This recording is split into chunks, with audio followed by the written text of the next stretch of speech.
with this magic arm, I'm able to put it in the exact position for my client. What helps me is if she's standing up, I can have it up tall. If she is taller, I can tilt it to be fit up to where she can see her viewpoint. If she's lower or she's down, I could make it go down so if she's laying on the floor. I can literally merge it. Sometimes I have clients that have their parents here, or their boyfriend or girlfriend or sister, sibling, whatever, their friend that comes to help them. They'd be sitting over there on the other side of the studio. I can angle this towards them so that way my client and the friend can see, like, girl, what you think? Or if my client starts to do this thing where my clients do a lot, they have iPad eyes, right? So while I'm shooting, they're constantly looking at this damn iPad. So if they have iPad eyes, I will turn the iPad around to where it looks at the mirror. So now the client has to look in the mirror, right? So if you guys don't know, there's a mirror wall right here. They're forced to now look in the mirror to see how the photos look. So they can still look past me rather than them looking to the side and having that lazy eye, the iPad eye, looking over to the left, right? So yeah, but what I like to tell my client is, every once in a while, through a few clicks, if I tell you to look off in the distance, you can look off to the iPad because it looks good. It's intentional with that, right? So I'm gonna go ahead and put this back right here so you can see the shots as they come up. The first 15 minutes, I always tell you guys, batter this into your head, are the most important points and the most important parts of your photo shoot, right? If you do not have your first 15 minutes on lock or your first 15 minutes locked down, you will encounter a lot of different, problems, I like to say. So if you get your first 15 minutes locked in, the first 15 minutes, you should be able to find out what your client's angles are. In the first 15 minutes, you should be able to find out what they do or don't like from you. In the first 15 minutes, you should be able to know exactly, what you're kind of up against in forms of a client. Not saying that your client is your competition, but in a sense, I guess you can say your client is kind of like the challenge, right? So each time that you're doing a photo shoot, your client is your challenge, right? Your client is the thing that you need to like overcome, I guess you'd say, to be able to get through the shoot. But those first 15 minutes are vital because the first 15 minutes is your first impression period. So for those first 15 minutes, you have that much time to leave a good first impression on your clients. And if you don't leave a good first impression within those 15 minutes, I can guarantee they're not coming back. And I can also guarantee you that they're not going to, they're not going to tell a friend about you. Right? So what do you think, right? So like the first 15 minutes I feel are the most important. I do agree. Because it's that point in time where, boom, scenario, I just met you. You met me online. Maybe I'm a photographer that hides behind my work. Right. Maybe I'm someone that doesn't necessarily show me working, but I post the work, but not me working, right? So that first 15 minutes is validating, right? Or disqualifying what you first perceived to me online. Yeah, I agree. Right? So go ahead. Who just asked the question? Oh, I'll be back. My phone call. All right, good. You're good. You're all good. You're all good. I seen it. So those first 15, I feel like are the most important. So I do agree. I feel like that first 15 minutes gives you a chance to give them help them be comfortable, give them that comfortability or have them be able to, I don't know, get comfortable with you. Ice a little bit. Yeah, like an icebreaker. I feel like when your model is more relaxed, you're going to get the best pictures out of them because their posing is going to be a little bit more fluent. It's going to be a little bit more comfortable. You could always tell by the way a model poses how comfortable she is with you. And if she's not as comfortable with you, you're not going to get the best results for you or for her or for them. So I think that the first 15 minutes is really, really important. Make sure your model feels comfortable. You know what I'm saying? Get them laughing, get them giggling, get them hee-heeing. You know what I'm saying? At least that's what I think. Go ahead, ask the question. Ask it out loud.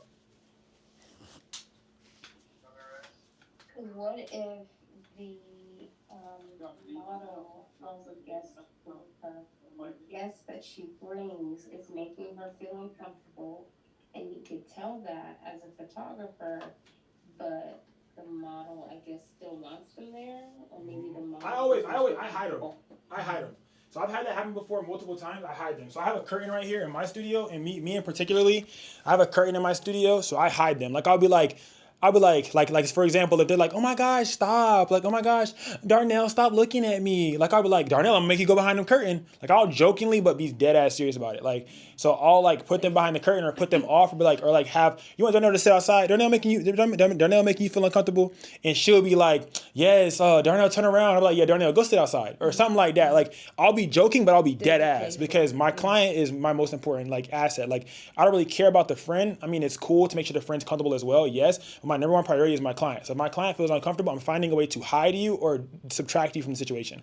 Yes, I can't control because you chose to bring the friend, so you should be okay with the friend. But in the event that I'm not able to get the shots that I want, and I know that I need to make sure that you're satisfied for me to be able to, I guess, value to money ratio to make sense. Like, you paid me for this session, and to make that value to ratio make sense, I need to make sure that you're comfortable, in your skin, comfortable in the session. That's my overall goal. So if you have a friend that you brought, I'm gonna ask you, like, you want them to sit over there, or you want them to go outside, or something like that, and then they get to choose. So in the event that they say no, I'm gonna keep doing what I'm doing. You know what I'm saying? If they look uncomfortable, whatever, in the photos, I gave you a few options to make yourself feel better. I gave you a few options to subtract this friend. Also, you as the photographer, you have to control what you can control. Before the photo shoot, I have a spiel that I give every single client. I always tell them as well. I'll be like, it is a small space, or I allow up to one friend to come. Make sure that if your friends coming, they're helping you. I put all this in one paragraph. Yeah. Like, I put everything in one paragraph before. Like, when me and Jules first started, I told the same thing with her. So if you bring a friend, I need you to make sure that friend's gonna be helping you, or your friend's getting you BTS, or doing something like that. Or bring a friend that's going to help you be comfortable at the session. I add those words in. It's like that precaution, that prior precaution, to make sure that it's already in the back of your head. Like, oh, I'm going to bring somebody that's going to make me feel comfortable. I'm not going to just bring a friend because, I want to feel, I want to, like they'll be like bringing a friend because they want to feel safe. But you have to bring a friend that makes you feel safe and comfortable. Like, you bring a guy to your photo shoot for your birthday that you might not be dealing with. You might not be dating him or anything like that. But now he's going to see you potentially half naked, or he may see you, with what you don't want to see him, or in a vulnerable position. You don't want to see that. Maybe it's your coworker or whatever. Put his ass outside, let him sit in the car, or put him behind the curtain, or don't bring him and bring a girlfriend that makes you feel more comfortable. So I kind of like throw little things inside of there to let you know, like, bring a friend that's gonna make you feel comfortable, or it's going to be helping you with the session. I only allow up to how many ever you allow in the studio space, being that it is a small space, or being that it is boom, boom, or stuff like that. Because me personally, I don't even like extra people in the session who aren't shooting, because I don't feel comfortable as a photographer. And then if they are there, I'll either try to hide you, or I'll just thug it out. Because in my mind, it's only an hour of my life. So like, if I'm really uncomfortable, I'm gonna just thug it out, because it's only an hour of my life. And I be having people looking at the back of my neck, I'm sweating, you know what I'm saying? Like, all of that, I'm feeling uncomfortable in my space, but it is what it is. Like, I can no longer control. I can only control what I can control. I'm not going to act out on you. I'm not going to spaz. I'm not going to give you bad photos, you know what I'm saying, unintentionally or intentionally, because of my comfortability. I'm going to lock in, get surgical. I told y'all, surgical shooter. I'm going to lock in, turn it on. I'm like, okay, this is a new challenge that I have to overcome. You're going to gain XP. If you can get through that, you can get through them or anything, right? So I've had times where people bringing multiple family members. I tell them that only one person is allowed. They bring a whole family. Cool. Your whole family is sitting right here. I got to lock in surgical shooter mode. I'm not okay with it, but I'm also not going to tell them to leave when you arrive. You know what I'm saying? Because I still do have a heart. I know that you want your mom, your dad, your sister, your brother here, but if they're okay with sitting in this small corner, cool. That's fine with me. Yes, I'm sweating down my back, but now I know, this is my mindset. I have multiple people to look good in front of, right? So I have multiple chances to get booked again. That's how I look at it. I don't look at it like, damn, oh my goodness. I turn that mode on. I'm like, okay, if Jules brings her friend, her homegirl, and her boyfriend, cool. Now I could look good in front of her friend, her homegirl, her boyfriend. She brought her mom, whatever. I could look good in front of all of them. Each of those different people know somebody different, right? So I have the chance to look good in front of all of their eyes, right? So that gives you extra time, extra chance to look good, because they know somebody that your current client don't know. Go ahead, Dapper. Hey, so kind of expanding on that, I guess, is what if the situation is where if they have to be there, and if they are the one that paid for the shoot. So, for example, I did a grad shoot. I've had that with a boyfriend, yeah. I did a grad shoot for a girl in Florida, University of Florida, and obviously she wanted her mom and her dad to be there, and her sister. And I kind of asked about the family dynamics. I kind of knew the family a little bit. Mom's very type A. She's like type AA, super big professional. So she's very much, things need to go in a certain way. Yeah. So the whole time I'm trying to be the barrier between the mom and the daughter, because if she's annoyed at her mom in the grad shoot, yeah, it's gonna show in the pictures. In her photos, and it came up when I think the photo you guys will talk about where it's her back to the. Yeah, I know what you're talking about. I know exactly what you're talking about. Mom kept wanting to adjust her dress and pull it down. She said it's fine, and mom's not taking no. Yeah, mom's not taking. Yeah. And I'm trying if I just jump in on willy nilly, I'm gonna look like an asshole. But I'm also trying to figure out how to protect my client. So I was like, well, let's try. So I said, let's try both. Then I went to the client. I was like, hey, do you want us to just be us? She said no, because she feel like her mom might be like, well, I paid for the shoot. Yeah. I'm the payer for a shoot. So I guess technically the mom is the client? Yeah.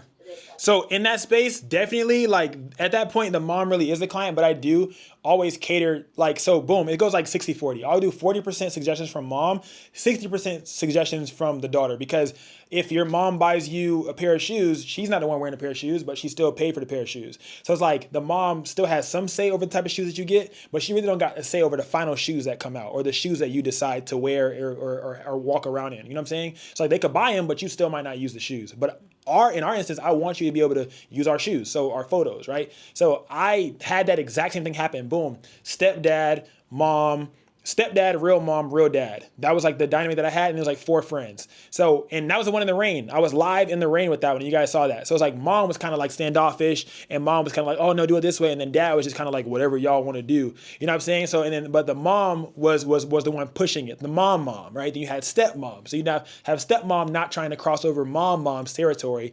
You know what I'm saying? So it was like that weird dynamic. So I felt that as well. So what I do is, I try to be the one who kind of controls the energy or aura. So like my jokes may change, or things that I may do or may say may like try to control the energy or aura. Cause I deal with this a lot in weddings, bro. In weddings, because you got granddad who probably put a little bit of money in. You got grandma that probably done put some in. You got uncle, auntie, cousin. So everybody wants like what they want, but the person, whether they did pay or not, that's still my number one priority. Like I know mom paid for it. I know like I've had weddings where dad and mom paid for it, but the bride and groom, that's still my priority. So when it comes to grads or it comes to birthday sessions, that person, whether they did or didn't pay for it, the person that it is for is still my priority. So that's kind of like how I frame it. It's like that's still my priority, but I'm still gonna take suggestions and still capture it, because if I'm gonna give you the photos anyways, you're gonna receive these photos anyways, why not still get best of both worlds? Because now you have diversity, you have variety. So I'm gonna just shoot everything. I'm taking both. I'm like, okay, let's do this first, then we'll do that. And I do mom's first to make mom feel validated, and now we get cool or surgical on what daughter wants or what my actual client wants. So that way both of them can feel good. Mom wants to pull a dress down. No, let's go. Yeah, pull it down. It's okay. Boom. Or I make this suggestion before mom makes a suggestion, or something like that, to where like, because usually when they're open to it when the direction comes from the photographer, but the fact that it came from mom, it's like a problem. So it's like I try to like re-say what mom said back to them, but in an easier, digestible way than how mom said it. Because just because the person that your mom said it, it's like, oh, I don't want to do it because mom said it. But when the photographer says it, it's like, oh, I actually think that's actually a good idea. Oh, okay, I'll try it. And then boom, they try it. You know what I'm saying? So I kind of keep it like that. Okay. Yeah, so definitely. I've dealt with that a lot, but I deal with that more so in weddings and birthdays. Like I'll have like a 18th birthday photo shoot, and then mom and dad will come, and mom and dad want to like control the session or shoot. But when we're inside of my studio or my space, I'm able to have them behind the curtain. Like, you want mom and dad here? Let me know, because I could put them behind the curtain right now. You know what I'm saying? And they'll be like, mom's fine, but dad, oh my gosh. I'm like, okay, dad, you're gonna close this curtain on you. And if I'm the one to do it as the business owner, they're never gonna be like, like I never had nobody like boom, boom, rub up in me. Like, I just want to make sure that she's comfortable. I throw that in there. When I throw that comfortability word out there, they're like, oh yeah, I'm gonna make sure she's comfortable. Okay, cool. And then dad'll be chilling back there behind the curtain, and he's chilling. You know what I'm saying? Until we're ready to open it back up, for him to come back out. I'll give mom a space to sit. You know what I'm saying? Mom could sit out here watching the session, dad is inside of there, or vice versa, whichever way that it goes. So I always go based off the comfortability of my client. I always talk to them directly, whether they're the one paying or not. I need you to be comfortable, because the photos are gonna come out looking bad if you're not comfortable. That's my biggest thing. So Ultimately, you don't have a say. Yeah. But sometimes you with it. So I get it. I was put in one of those positions yesterday, and it screwed me up. I would definitely say try to set, like you got to think about the part of it that you can control.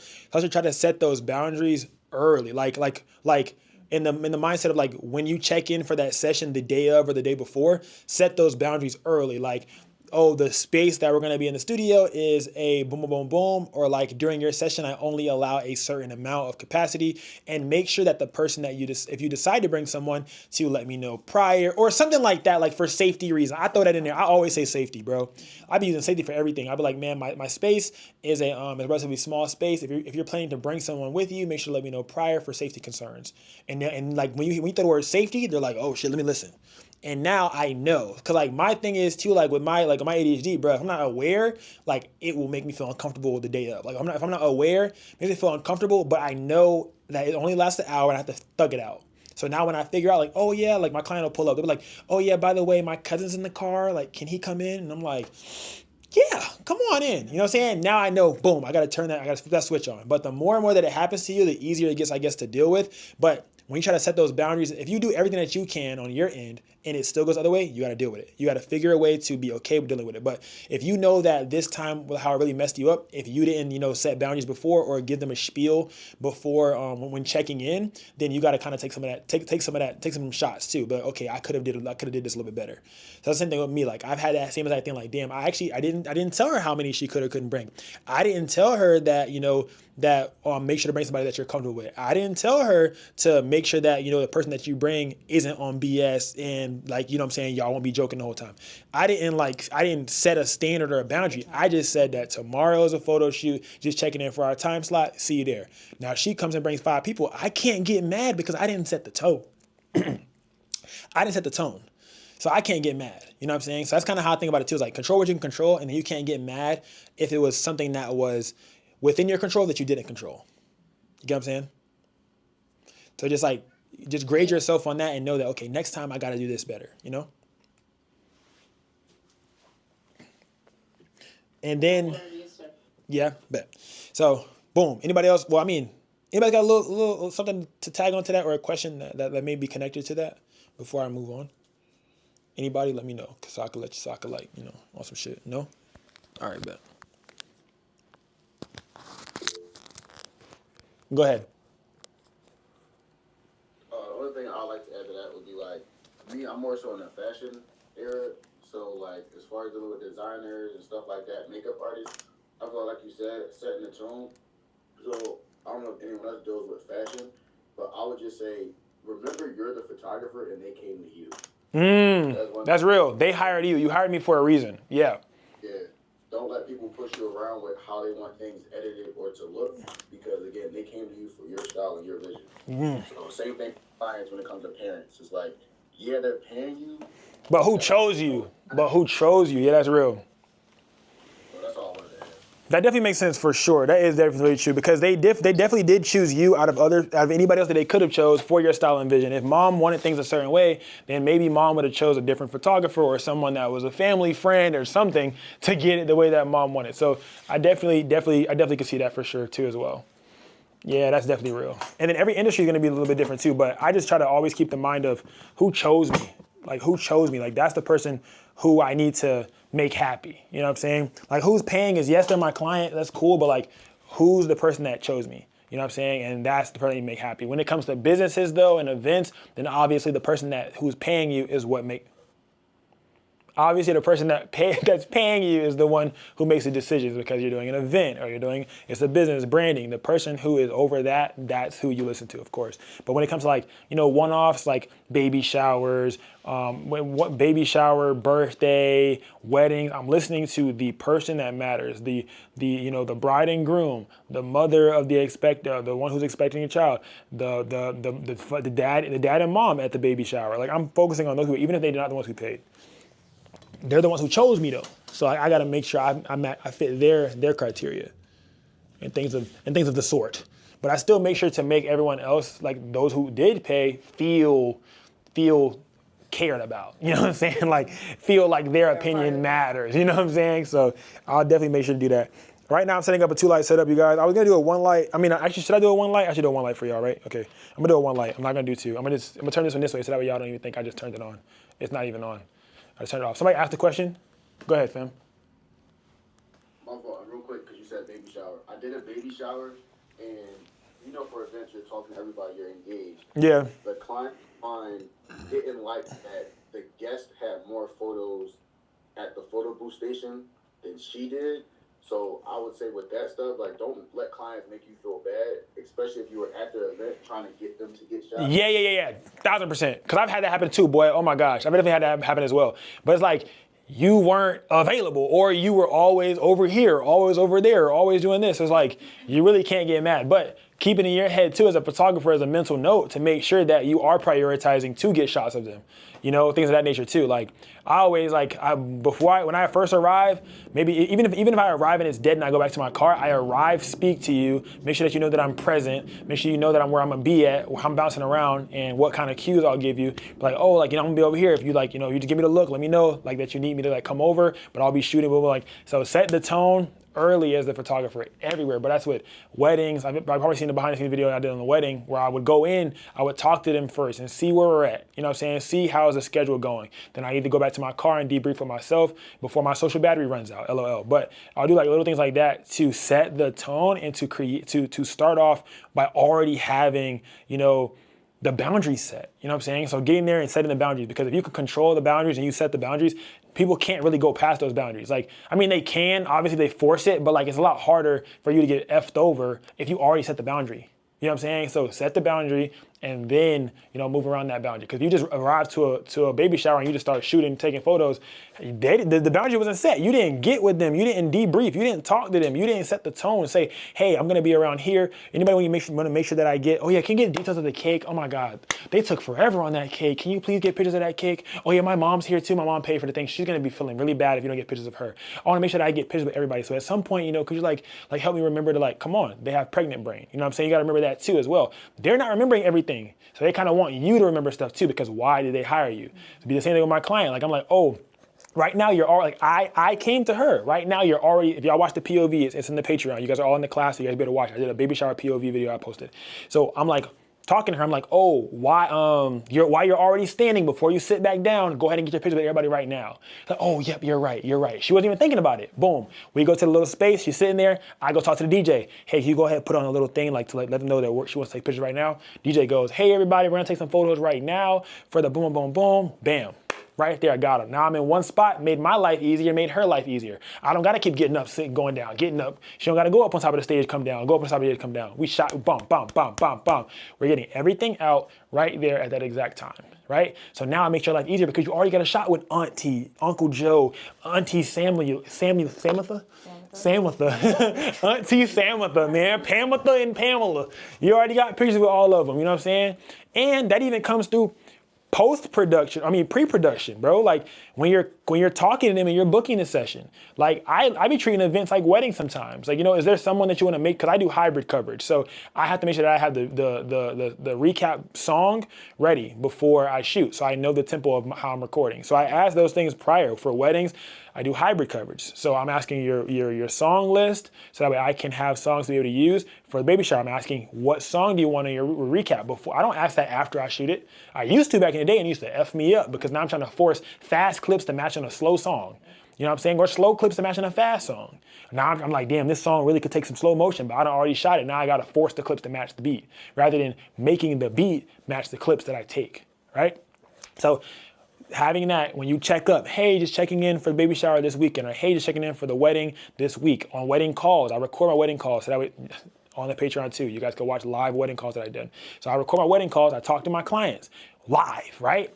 And I'm recording them, not recording them for y'all live, LOL, but I'm recording like voice recording, and so I can go back and take notes on it and make sure that I know what the hell they're talking about and what they're saying. Because if I just listen to it, I don't really know and I'm not keeping up with what they're saying, right? So I make sure to do that, and then I also make sure to like have like a little debrief with them. Like, oh, I'm gonna be doing the recap, I'm gonna be doing this, so I know, so there's communication, Like even if you're trying to keep a female in your life, what do? Communicate. You're trying to keep that guy in your life, what do? Communicate. So it's the same exact thing. You trying to keep them clients coming back? Communicate, bro. Don't think that things are just understood. Treat every client, they don't know what the hell they're doing or what's going on. Especially with weddings and baby showers. If it's their first baby shower, they don't know what the hell's going on. They don't know what to do. You gotta know how to tell them how to tempo, how to have what goes on, what the itinerary is. You gotta help them stay on track. If it's the first wedding, they've never been married before.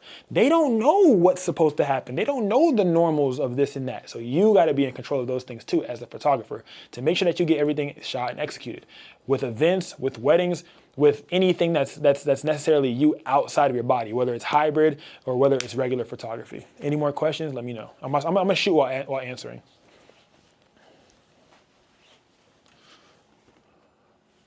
There we go. All right, so I'm setting up this one light setup right now. I'm gonna do classes like this more so impromptu. I think the class on Wednesday, I'm gonna do a class on Wednesday for like y'all last, like I guess 2-day week class, because we have Tampa. Jules is gonna be there in Tampa. If you guys wanna come to shoot her, get your tickets. It's a it's a pay what you want thing, bro. So like, I had somebody pay $1. Did I say like, oh fuck? Yes, I did, but I still accepted $1, right? So it's pay what you want, cuz. You know what I'm saying? Then I had Amanda come through with a 50 ball. Thank you, Amanda. Amanda's helping me pay for the venue. So yeah, so it's literally a pay what you want. So if you guys are watching wherever you're watching from, you literally pay what you want to help it all come together. All right, I'm paying 50 cents. You paid $5.55. I did see that come through. He actually did though. He really did though. 555. You know what I'm saying? But yeah, so that's for Saturday. She's gonna be there. My goal is to have a. I can add 20 cents to it. Give me my money back. It's crazy. Give me my money back is diabolical. I mean, it's refundable within 4 days, LOL. But yeah, so we're gonna have Jules there. We're gonna have an average size model as well, and then have a plus size model, so you guys are able to see all 3 body forms. So I'll have them all doing the same exact pose, so you'll be able to see how it looks different for each person and how it changes between each. We're taking photos of each. The first 30 minutes is gonna be class, essentially. Where I'm teaching you guys different things, frameworks, stuff like that, and live in person while you can ask questions. The second 30 minutes is gonna be shooting, like active shooting, me shooting while you guys are shadowing the shot. Then after that, it's gonna be you guys shooting while I'm watching, like you guys shooting, and you guys can ask questions while you're shooting. Safe space, if you guys get messed up, fuck up, it does not matter, bro, just ask questions while you're shooting.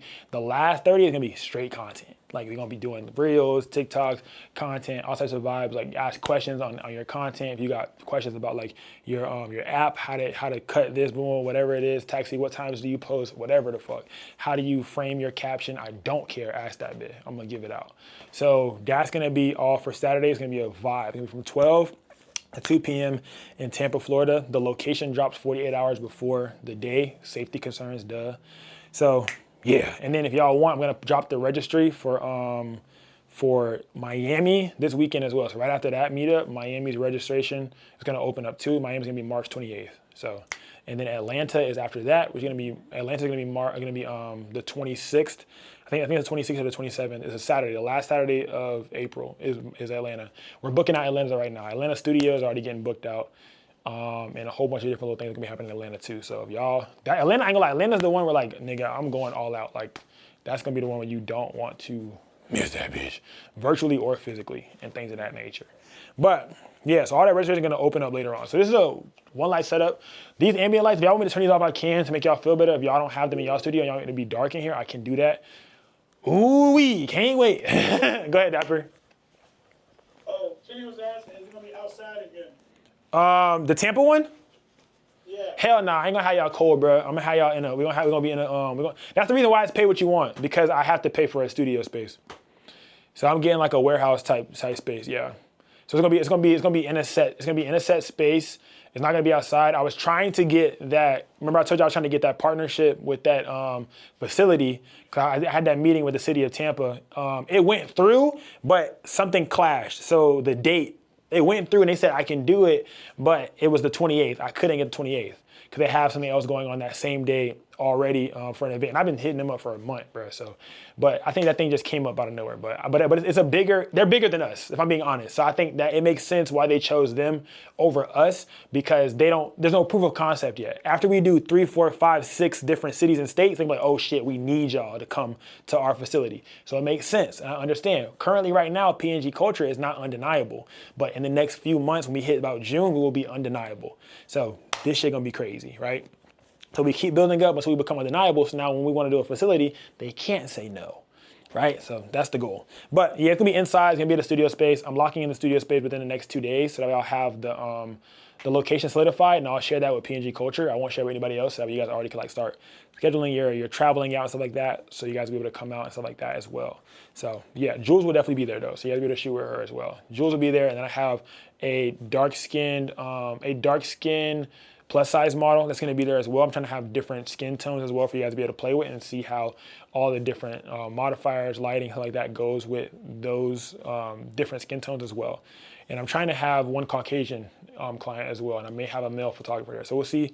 I mean, male model there as well. So we'll see how that goes. He's dark skinned as well. So I'm gonna try to play around, show you guys everything, because this month is posing. So I want to be able to pose different body types, different ethnicities, different, different genders, things of the nature. You know what I'm saying? So yeah. Yeah. All right, one light setup. I'm gonna take this right now. I'm about to do tester so I can make sure that I get it how I want. First thing I did, I don't know if you guys were watching earlier when I was shooting, you guys kind of like saw how it was popping up before. I'm trying to get my settings right. So basically I have it feathered off. If you look at the side of her face on that left side, if you guys look at the picture, you guys can see like kind of to this right side, how it's kind of dark right here. And it's because the light is off to this side. And also with that light, it's not aiming at her at all. It's aiming down. So literally there's no part of the light that's aiming at her. She's just getting feathered with the light, right? So only this top part of the light is actually even touching her. So majority of it is coming down and hitting this reflector. All right, so I'm gonna go ahead and play around a little bit more until I get it how I want it to be, and I wanna make it more even. She's further away from the light, so I move her over, more of her face will be covered. So you guys can see that darkness on that right side. So I'm gonna move her over a little bit that way, just like so. I'm gonna show you guys how our image looks now with this, all right? Damn, I have to download this from YouTube because I definitely did not fold it, man. I didn't press record. It's okay, fuck it. It is what it is, but it's time. All right, and then, bruh, I be giving out the game and then I be forgetting that I'm not. Oh, but it's still on YouTube though. Like YouTube's live. I'm gonna make sure y'all are still live, bro, because I did not press record, boy. I be giving it out though, so it ain't that bad. Like if I get asked the question again, yeah, okay, YouTube's live. YouTube is live. Oh, but I don't know if YouTube can hear shit. Can somebody go to YouTube and make sure they can hear? That's the thing. Can YouTube hear? I don't think YouTube can hear. I feel like it was all there, but I don't think YouTube can hear. Somebody let me know if YouTube can hear. I don't think YouTube can hear. Check. YouTube might not be able to hear, bro. That might be the problem. I'm checking out. Hold on. All right, let me know. YouTube might not be able to hear. Damn. Check. Fudge. YouTube, can y'all hear? YouTube can hear. All right, bet. So I could sync it throughout. That was about to make me cry. I ain't gonna lie, gang. It's over. We're done. What? You know what? Go home. I want y'all to know how much I love y'all, bro. Jewel lives an hour away and I went to go get her. I just want to tell y'all that. That's it. I just want y'all to let y'all know. I drove an hour to go get her and I gotta drive an hour to go drop her off. That's not an hour. Come on, man. Damn. And I gotta stop. I might DoorDash. But I gotta give her, you know what I'm saying? So I gotta drive an hour there and an hour back. So that's 2 hours. You know what I'm saying? I'm just letting y'all know. I love y'all, lad, bruh. All right? That's all I want to say. And no homo. Just stop talking about it now.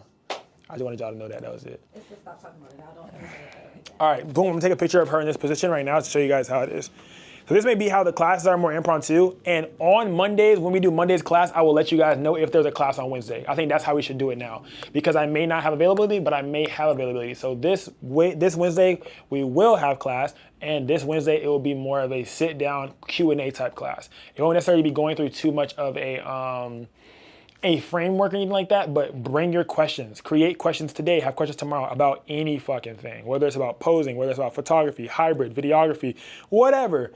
Create those questions to be able to ask in front of the class so everyone can learn from it. All right, so I think Monday gonna be that serious class, and I think Wednesday will be that impromptu class if we have it. I feel like that's fair because I may not be available, but I still want to. If I'm available, I want to give it to y'all. So I don't want to make it to where we only have class on Monday and we don't have class on Wednesday, and then I'm available on Wednesday and I don't go live. You know what I'm saying? So Monday is a guarantee, and then Wednesday is not on some shit. Yeah. If you guys are in New York, we're gonna be in New York in May, and we're gonna be in New York next month on the 24th and 25th. Want to throw that out there real quick? Huh? You're gonna be in New York March 24th and 5th? Yeah. Well, you're gonna be there or something? You know it's my birthday. Oh, nigga, we not shooting on your birthday. You wanted to shoot on your birthday? But I always like to invite you to my shit, and you just never. And I don't go. Okay, this year could have been different. I'm not going. You will be. I'm not going though. You're gonna be in New York. What's the excuse? I'll probably be out there too. Oh, if you're in New York, then that's different. No, if you're in New York, that's different. I'm not going out in Orlando, bruh. You not finna, Yay. That's another key thing, bruh. If y'all in here, you do not, I'm not even gonna say it out loud, but going out in your city is different, bro. You gonna get seen out of your element in your own city? Hell no. No. I don't even go to clubs or nothing at all. That's really why I didn't go to none of the parties. I don't go to clubs. I don't drink. I don't smoke. I don't partake in none of that stuff. So I don't like to put myself in that environment. So this is what I was trying to tell y'all. Your environment creates your reality, right? So you can't expect yourself to not fold if you put yourself in a bad environment. If you put yourself in a bad environment, you be like, oh, I'll just control myself. How can you guarantee that your flesh will be able to be controlled when you just put your spirit into a bad environment? You can't control it because now you're in a bad environment. But if you had put yourself in a better environment, it'd have been a lot easier to control that, right? Because you can control your environment. I can't control what happens within the environment that I'm in, but I can control the environment that I decide to walk into, right? If I decide to walk into a bad environment, I'm gonna get bad shit that happen to me. You know what I'm saying? If I walk into a bad environment.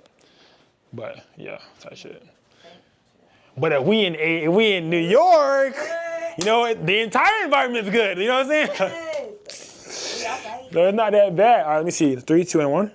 If I see too much darkness behind her, which I do, she's too close to the background, right? Bring her forward a little bit, one step. Boom. I saw a little bit of darkness back there. I feel like it wasn't white enough for me. There we go. Now I'm gonna go down on potentially my F. My shutter's at 250. I know somebody might probably ask that. 250 on my shutter. Zone focus. F6. Wait, hold on. Wait, what is this? Oh shit, I'm gonna go down. I was at F5.0, but I'm about to go up. I gotta go up because it's too light. I'm gonna go to F9. Oh no, F8 flat. Oh, F8 flat looks really good. So now what I can do is I can turn it to the right a little bit. Boom, like that. Look right here at me. Hold it. 3, 2, 1. All right, so now I got the light looking exactly how I want it. All right, y'all see that? Just a few turns, get it to looking how you want it. Somebody raise their hand. Oh, you about to raise your hand and ask me the settings? That's why I said it out loud. Everybody say, yeah. Somebody raise their hand, for real, or they did it on accident, like you slipped on that beer or something. Tight shit. No? All right, cool. So I do that. Oh, what is your flash power? Somebody might ask. They didn't ask that, but they may. I am at, that number say up there, because this thing be lying sometimes. I'm at 1/8 power. 1/8. So if you're shooting on an AD200 at this high of a f-stop, you would be at 1/4 power. So half of what I'm doing, right? Or double of what I'm doing to get the same exact look at 200 watts. So you'd be at 1/4. If I go down to 1/16, I would go down on my F as well. All right. I kept this up because I want that magazine look, the high poured look, you know? So you can see a lot more of the pour, there's more things in focus when you're at a higher aperture. That's what people don't tell you. Okay, 2 hands. Go ahead, Dapper. Dapper's first. Just to clarify, because I've never heard this before, if you go down on flash, you go up or you go up on your f-stop, is that inverse? I've never heard that before. So the reason why I say that is because, for example, if I'm gonna go down on my flash power, which you guys know, if the number at the bottom number gets bigger, so 1/8 right now, if I go down on my flash power, it's gonna go to 1/16, right? So if I go down on my flash power will be less, right? So now I'm gonna go down on my aperture, because my aperture is at f8. You know, f8 is dark. Y'all remember the video, the exposure circle? F8 is like I'm squinting. I can barely see a little bit of light, and a lot of light ain't getting into my eyes, right? So I wanna go down on that so I can allow more light in because I went down on my flash power, right? So it's kind of like, it feels backwards because when you say down on aperture, it allows more light rather than closing. So it's not going up in, you know, if it goes down in the number, right, from F8 to F4, you're allowing more light in. If it goes up on the number from F4 to F8, you're allowing less light in, right? So if I'm allowing more light in, I can go down on my flash power because it's gonna be susceptible to more light. It's gonna be sensitive and allow more light in there. So I can go down. So now when I go down on that flash power, my refresh time goes up. If I was shooting at 1/8 power, my refresh time is, you know, relatively okay. It'll still keep refreshing good, getting good, but my refresh time gets even better the further I go down on the flash. If I go 1/16, 1/32, it gets even better. I can go fa fa fa fa fa fa fa fa without it cooking out, without it having to take time between flashes, right? Did I answer your question? Right, yeah, a little bit and some, because that goes into like other thing. I think I was trying to follow when Viper was having this thing where your flash is misfiring. Yeah. Because that has happened to me before when I did a birthday shoot or like a kind of like an anniversary shoot, and I'm still trying to learn that. I don't know if that's So like a two reasons. So there's two reasons. I'll tell you. So there's two reasons why your flash can misfire, right? Sometimes your flash will misfire if you're in front of if your trigger is in front of your flash. Sometimes it will misfire because it can't communicate, because the thing in front of it is meant to communicate forward. It's not meant to communicate backwards. All right, so sometimes it'll misfire if your flash is behind you, because I've had it where I'm doing handheld and I'm flashing like this and it doesn't do it. I mean, and it's not able to communicate because sometimes it's too far away from it because it tries to communicate forward. It sends that signal forward. So when I'm up straight ahead, it's good because it's still in front. It's in front. It's in front. It's in front. It's good. But sometimes the only time I'll get misfires is when I'm too far away. That's one. The second time you'll get misfires if you overheat your flash. So if you're shooting at 1/1, 1/2, or you're shooting at too high of a flash power for your flash to recycle fast enough, that when you'll get a misfire, right? So it'll get a misfire because it needs time to cool down. There's an internal fan inside of your flash. 8200, 8400, all of them have an internal fan, right? And it has a little light on the side of it. You see a little flash. There's like a lightning bolt on the side of your flash, and it turns red, right, when you're shooting. If that light is not on or it's blinking, it means that it's overheated and it needs some time to be able to refresh. So in between shots, you'll shoot and that red light will go off. That means that you can't shoot right now. You'll shoot again and nothing happens. You shoot again and misfire. Shoot again and misfire. Then that red light will turn on again and you're like, oh, okay, now it's good to shoot. Or if you shoot, if you have an MS300 or SK400, it'll make a boop, boop sound to let you know that it's okay to shoot. So you'll be shooting and then it'll misfire, and it'll go boop, boop, like that, and it lets you know that it's okay to shoot. So it'll go boop. If it doesn't make a sound anything like that, you're gonna keep getting misfires until it goes boop. So it's like an okay sound. Like it's like letting you know, like, oh, you're good to shoot now. And then when you shoot. I get that. It's happened a lot on the MS300 and 400 if I'm shooting too high of a flash power because it'll overheat. Did that make sense, Dapper? I'm gonna say yeah, but you know me, I gotta like. Nah, I know you gotta do it. You gotta do it for it to make sense. But those are the two times where I definitely see the misfires happen a lot, is from your flash overheating, and my flash only overheats after 1/8 power.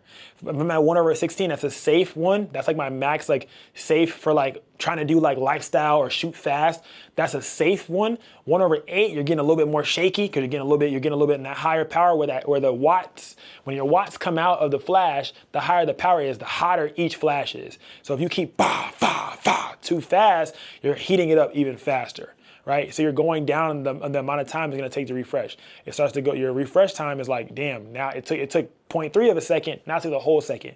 Now it took 3 seconds. And then 3 seconds is a long ass time when you're in front of your client, trying to like fake do something, or trying to like, okay, let me change the settings real quick. And you're not touching nothing. You're just waiting for that bit of ding or go off so you can flash again. But your client don't know that, right? So I've noticed that as the thing. So I have like a rule for myself when I'm doing lifestyle paparazzis, I'm not going below 1/16. I'm not. Unless I'm doing like non-paparazzi, like unless it's like it's a posed session where it's not paparazzi and it's like an actual shoot, and I put it off to the side and I'm shooting like that. But if I'm handheld, I'm not going below 1/16 because my shit will overheat below 1/8. 1/16 or 1/8, that's my safe space. So I'm at 1/16 always. Baby showers, I'm at 1/16. All that I'm 1/16. But it's like, oh shit, I'm not getting enough light. Go up on your ISO, right? And then I have a max for myself. I max out my ISO depending on the event venue. So like when I'm shooting at an event, I don't go past, I think it's 2000. Like I don't go past 2000 ISO for non-video. Like video, I'll go past that because I need it. But for photos, I'm not going past 2000. People are like, oh shit, you're gonna get noise at 2000. No, you're not. And I'm at f4 shutter. Everybody can have f4 on their lenses, bro, because you're shooting groups of people, f4 is good. And even if you have a kit lens, f4, you can do it on f4. That's why I be using those settings, because anyone can use the damn settings. Boom. Kynan, go ahead. So I just had a quick question about the lighting setup that you talked about. Yeah, go ahead, Shadi. So does the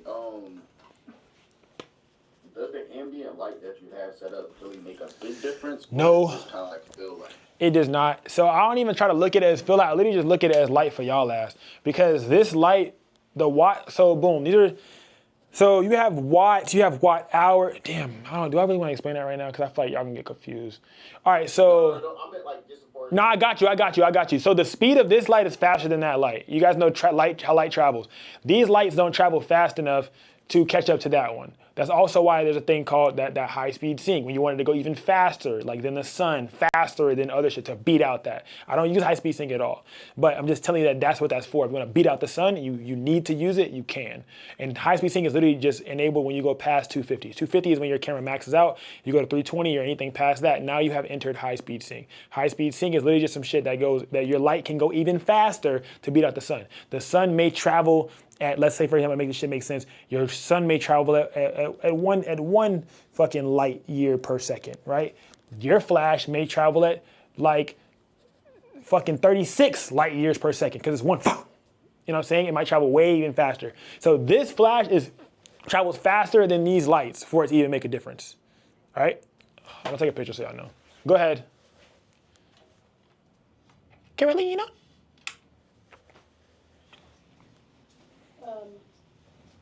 Wait, what I was gonna ask was, is there any type of like special like math equation? Make it easy. Yeah.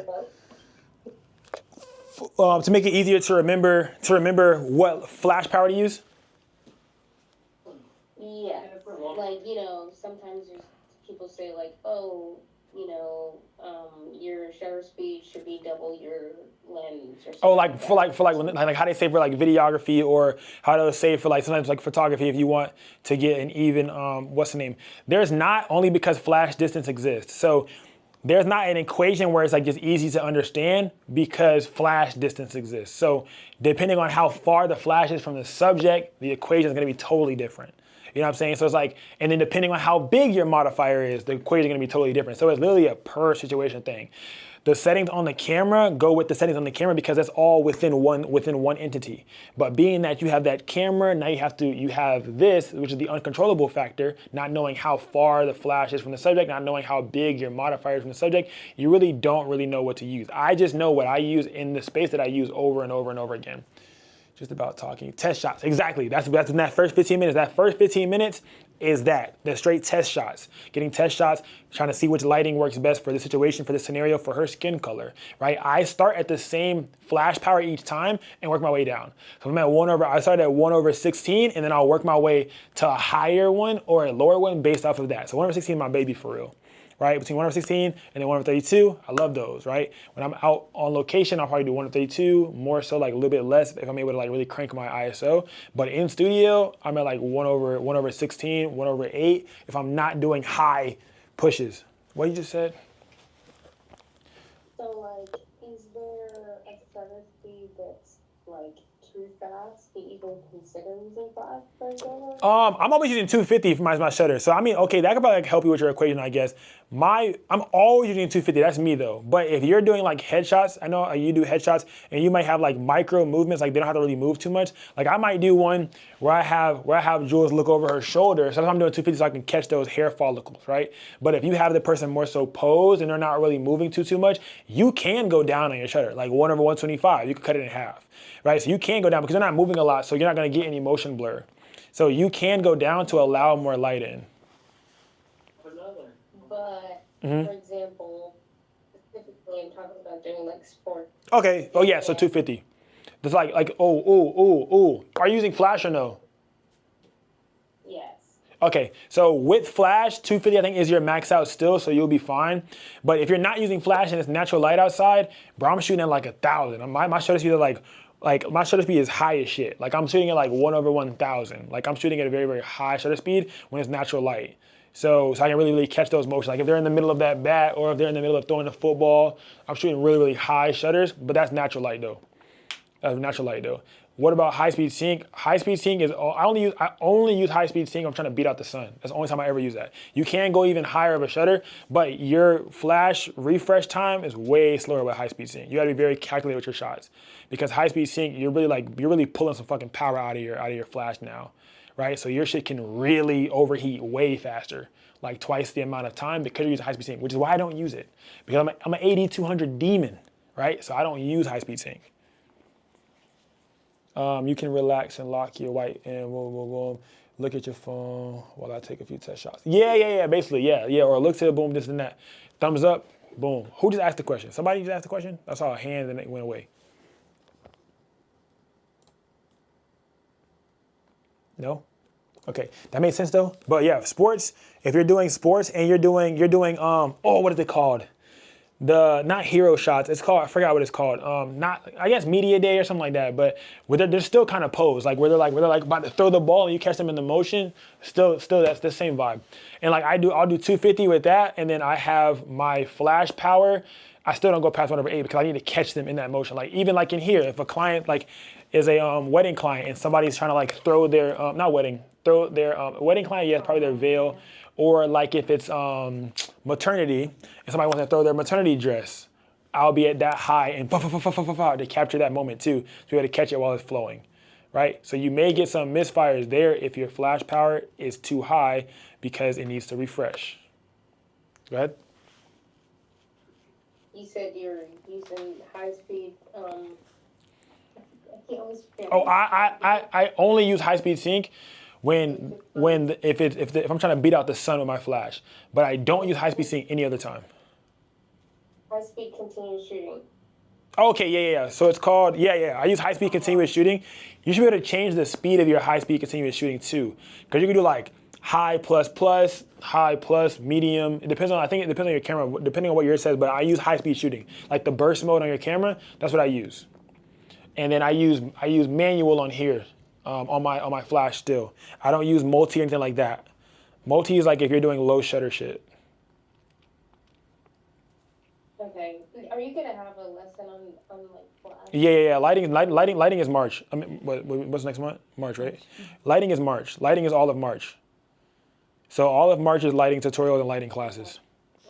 So I'm gonna try to do really like creative stuff. Like I'm gonna like probably have like a thing where you guys could submit photos that you guys want me to recreate, and I'll recreate them in a class or something like that. I'm just really trying to use this month, like not this month, but this week and last week to get the hang of this shit. Like trying to get the hang of where I want each angle to be at, get the hang of how I want it to look. Like, do I need longer USB-C cables so I could put the damn camera over here and have one here and have one here? Like, I'm trying to really figure out how I want to wire up the studio. I need to run it through the top to be able to get it so you guys can see like 3D. I want a wide ass lens up here so you guys can see top down, like where the lighting placement is. So I'm trying to do all those things, and that's like my goal for going into next month. But I want to like figure out how all this technical shit works, because there's a lot of wires around here that I just started figuring shit out. But yeah, next month's gonna be definitely fun for sure. Kynan, I'm back to Kai, right? So yeah, hold on. All right, so let me see. Hold it, 3, 2, 1.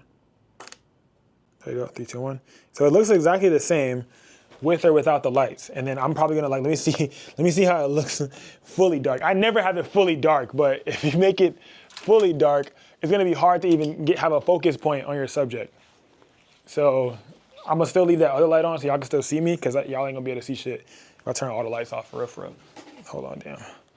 So I'm gonna do this, I'm gonna leave that top light on. To whereas if you only got like a lamp or some shit on, I got like that top lamp on right now, and show you guys how this looks right here. Only time here, maybe like depending on how dark it is, you may have to go up a little bit on your ISO more. That actually just got worse. Hold on, let me see. I'm gonna leave it at 100. Where was that? Yeah, it's literally the same. Yeah, it literally has no effect. If not, this shit might look better without the other lights. Yeah, it literally has no effect. All right, hold on. I'm gonna turn this off just to prove a point. Oh.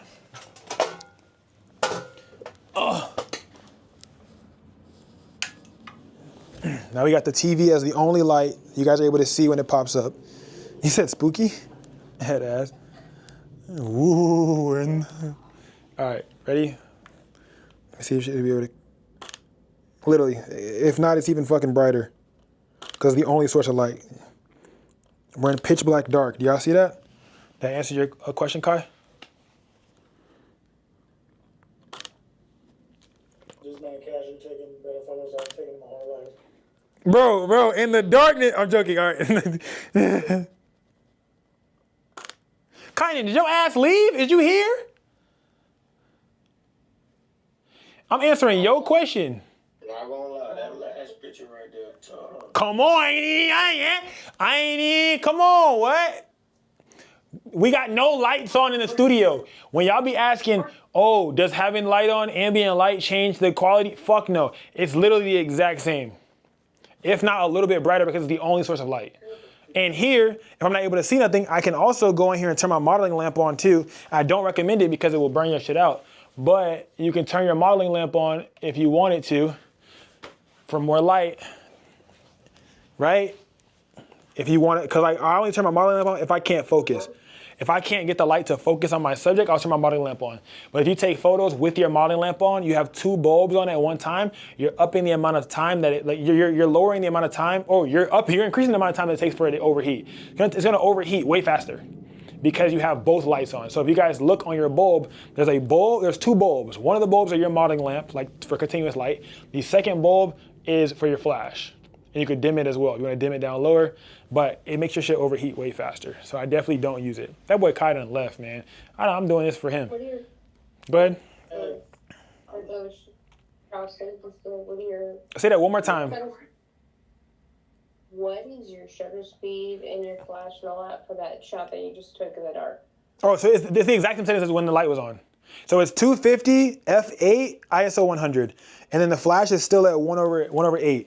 This is the exact same settings that it was. Yes, the flash, don't make me, damn, I can't see nothing. Yeah, 1/8. The flash is still at 1/8. Wow, that's crazy. It's the exact same. It's the exact same with or without. And if I'm being honest, the background is a little bit more light because the only lighting source is this flash. So it looks even more light now. So let me see, I'm gonna go and change my, I'm gonna go up my ISO to 200. Show you what 200 looks like. It is definitely way harder for I'm pressing and it's not clicking because it's harder for my camera to focus now because there is not enough light for it to focus at this high shutter. You know what I'm saying? If I go down on my shutter, it'll be a lot easier for me to take these photos, but I'm at f8, so it's a lot harder to focus on the subject. But you see how much, you got a lot brighter going up to ISO 200. This is 200 ISO. Only thing I changed with my ISO. Still 250 on the shutter. F8 on the aperture. And I'm gonna go down. I'm gonna go down to 1/250 now on my ISO. So you see the difference. And this is literally one light and a reflector, gang. And we're in fucking pitch black darkness right now. Your eyeball, because that's the only source of light. So literally, like, does that, what happened? Say it again. If it doesn't focus, how do you get a straight photo? Somebody said, why is it so dark? LOL. If it doesn't click right away, so I basically just, I hold it, you know how you do like the half tap? I half tap it again, like so that way it can like refocus. Or like I'll move it away from her face to focus on something else that it can focus on, then go back to her so it can refocus. The moment I see that green box, I click. So like I think Canon's the blue box if you're on servo, but green box if you're not on servo. So when I see that box, that focus box, focus point where I want it at, it focuses on her eye or her face. When it focuses on that, then I click. If it focuses on her belly, her stomach, or something else, it probably can't tell that it's a face. So as long as you can tell that it's a face and it can focus on that face, you can click. So that's still at f8. I'm going to go back on ISO 100, take a picture again. I'm gonna go down to my flash power now to help y'all out, so we can see how it works in the darkness. So flash power, I'm gonna go down to, do you see that number up there changing? Or is it changing or no? No, I can't see. No, damn. I mean, I know for a fact it's changing, but I just know it's dark to where you really can't see it. Oh shit. Do your trigger be saying like a different number versus what your light says? It's changing now? Mm-hmm. Yes, because if you turn your light on and your trigger on, it goes based off of what it was last set to, and your trigger and your light haven't communicated yet. When you turn your dial, it makes it communicate. So it's communicating by making it flash, but they're not speaking languages yet. So like he didn't say hey bro, and then he didn't say how are you doing. So that's why both of them aren't the same, because they haven't started speaking. They're just shooting out a transmission, right, to let you know, or a signal. They're sending out a signal. Like basically, it's like me calling you and you answering the phone and we don't say no words yet, right? So I just called you and that bit rung and you picked it up, but you ain't say no words yet. So when you start saying words, now I can start communicating with the flash power. So when you fresh off the pickup, you turn your light on, turn your trigger on, it's gonna go based off whatever it was last set to or whatever its resting point is. So for me, my resting point will be f8 or my resting point will be or 16 on my flash, whatever it was last set to, that's a resting point. And it's, y'all know groups, right? Group A, Group B, Group C, Group D. Whatever you had that group on last, when using this flash is what it'll be set to. and whatever your default is on your trigger when you turn it on is what that will be set to. So when I first started today, before I started like practicing around with it, this was at 1/4 power, and this was at 1/32 power is what it said. But it was still blasting off at 1/4. That's why if you guys first joined, I had them very, very overexposed images. That was when it had those settings, and I had to make them talk. I had to start saying words inside of the walkie-talkie. That makes sense, LJ? Yeah, no, I got you. Yeah. So when you turn that thing on your walkie-talkie, basically like walkie-talkie, when you start turning the dial, then you get the right tune, so it can like actually say it. So I'm gonna go down now to 1/32 power, just to show you how 1/32 power looks. Yeah, 1/32. I'll tell you 1/32, ISO 100, and F8. Make sure it's still able to see her. 1/32, right? And I'm like, oh man, if I physically can't go up my flash power, what should I do? Someone tell me. I'm not gonna ask. I'm gonna tell y'all to tell me. Pick up ISO. All right, let me go up on the ISO. Let's see. I'm gonna go to 250 on ISO. Let's see. That's a little bit better. I could go up higher on ISO. 500. Okay, 500 is good. But I'm still in studio. I never go past 640. F-stop. I'm about to say that too. I was about to say that. Before I sacrifice my ISO, this was in that exposure circle video. Before I sacrifice my before I sacrifice my ISO, I'm gonna change my f-stop. Right? So I have a max for myself. I'm not going past 640 on my ISO. But I'm gonna make sure that my F changes first. I don't change my ISO. I try to keep my ISO as low as possible for as long as possible till I'm forced to bring it up, right? At all times. So that is still below 640, so I'm still following my own rule. If I wanted to keep it at F8, I can still keep it like that. It's at 500 on the ISO. I'm gonna go to 640 on the ISO. In studio, 640 is my max. I'm not going past 640. 640 is my max in studio. All right, we're live on YouTube if you're watching from TikTok or Instagram. We're live over on YouTube, Taxi PNG. Now I'm gonna go back to 100 ISO, show y'all that before I show my F. 100 ISO. Add a little bit more lean to it, like lean into like that. Exaggerate. There you go. Hold it. 3, 2, 1. Boom. So this is still cute. This is like if this is what you're going for. This is the settings. See that it could still be cute. Right? It could still be cute. It could still be a vibe if that's what you're going for. If I want it to be clear and I want more light, I'm gonna go down on my F now. I'm gonna go F5 because I only use flat Fs, man. That's me. When I'm in studio, I only use flat F. Boom. There we go. There we go. That's at 1/32 power right there. One light setup, 1/32 power, and it's at 100 ISO, F5, 250 on my shutter always. My 250 is locked. I don't go below that shit like ever for real. I ain't gonna lie. Because I've learned, bro, I hate when my focus points don't match up. I hate when my client's moving and her hand was always blurred. I get pissed because I can't fix it. I literally can't fix it when I'm in post, bro. And I'm not using AI, bro. And I can't fix it, right? Take one more picture. There you go, hold it, 3, 2, 1. Hold it. Do something like where like you're more so like open. Yeah, maybe it's like that. Maybe it's like a, yeah. And then like maybe turn a little bit that way. Yeah, go ahead. I haven't even. Yeah, you gotta loosen up. Do we test it? Okay. I already hold it 3, 2, and 1. Oh, hold it one more, 3, 2, and 1. With it being dark, you guys, you're like basically forcing your flash to focus. So it's dark as shit in here. So some of my shots, all my shots are coming out in focus. But if your thing is hunting, which means like your little box is moving, it's hunting. I wish I could see my screen right now. This bitch is going crazy. But it'd be hunting. Right, just like that. If I want even more light in here, before I go up my ISO, I'm gonna go down on my F. Right, the next flat F is F4. After 5, boom. See, F4 looks good too. The next flat F after that is F4. Somebody ask a question, go ahead. I don't know if I missed it. What's the lowest F you would go to? Because like you're saying, if you're talking about things not being focused, if you go too low on your f-stop, you'll lose focus. Nah. Yes and no at the same time. It depends on what you're trying to focus on. So if your focus point is constantly on her face will always be in focus, even if you go low on her f-stop.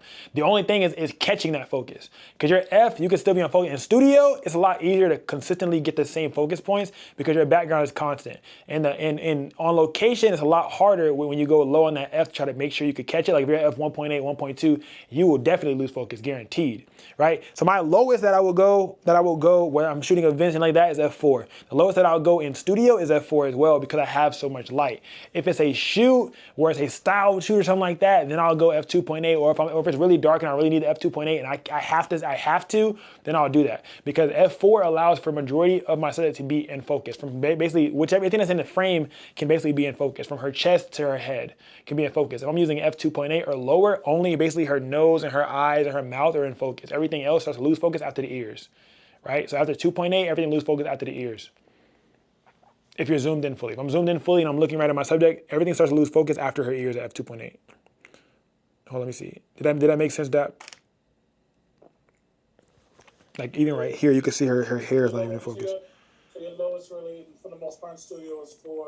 Yeah, 4 is my baby. Because I have flash to sacrifice. If I didn't have flash to sacrifice, then like for example, I'm at 1/32 and I'm shooting at f4 and I'm good. I don't have to go lower. Like there's really no reason to go lower than that. Like if my shots are coming out like this with 100 ISO, no grain, 0, right? And then I'm at f4, I don't have to go to f2.8. Like I'm really just forcing it at that point because now her hair, her chest, her tattoos may be out of focus. Like I don't want that. Because now when it comes time to edit and I'm trying to really like edit those pores or have those pores popping, they won't pop and I won't be able to see those pores because of how much higher, how low my ISO is. So it's only focusing on what's in between her ears. It's not even focusing on her chest. It's not focusing on anything else. But f4 starts to focus on those things, her tattoos, her shoulder, things of that nature. Make sense? Okay.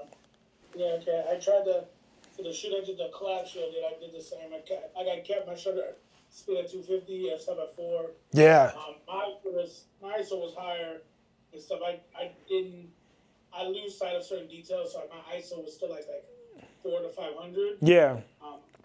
But that's still not bad. Like as long as you stay below your native, if your native is 640, depending on your camera, if you search it up, if you stay at your native or below with photos, if you stay at or below your native with photos, you're still golden. You know what I'm saying? You're still good. You're within that ISO range. You know what I mean? You're within that grain range, like where you won't get that grain or that noise. If you're below that, below your native.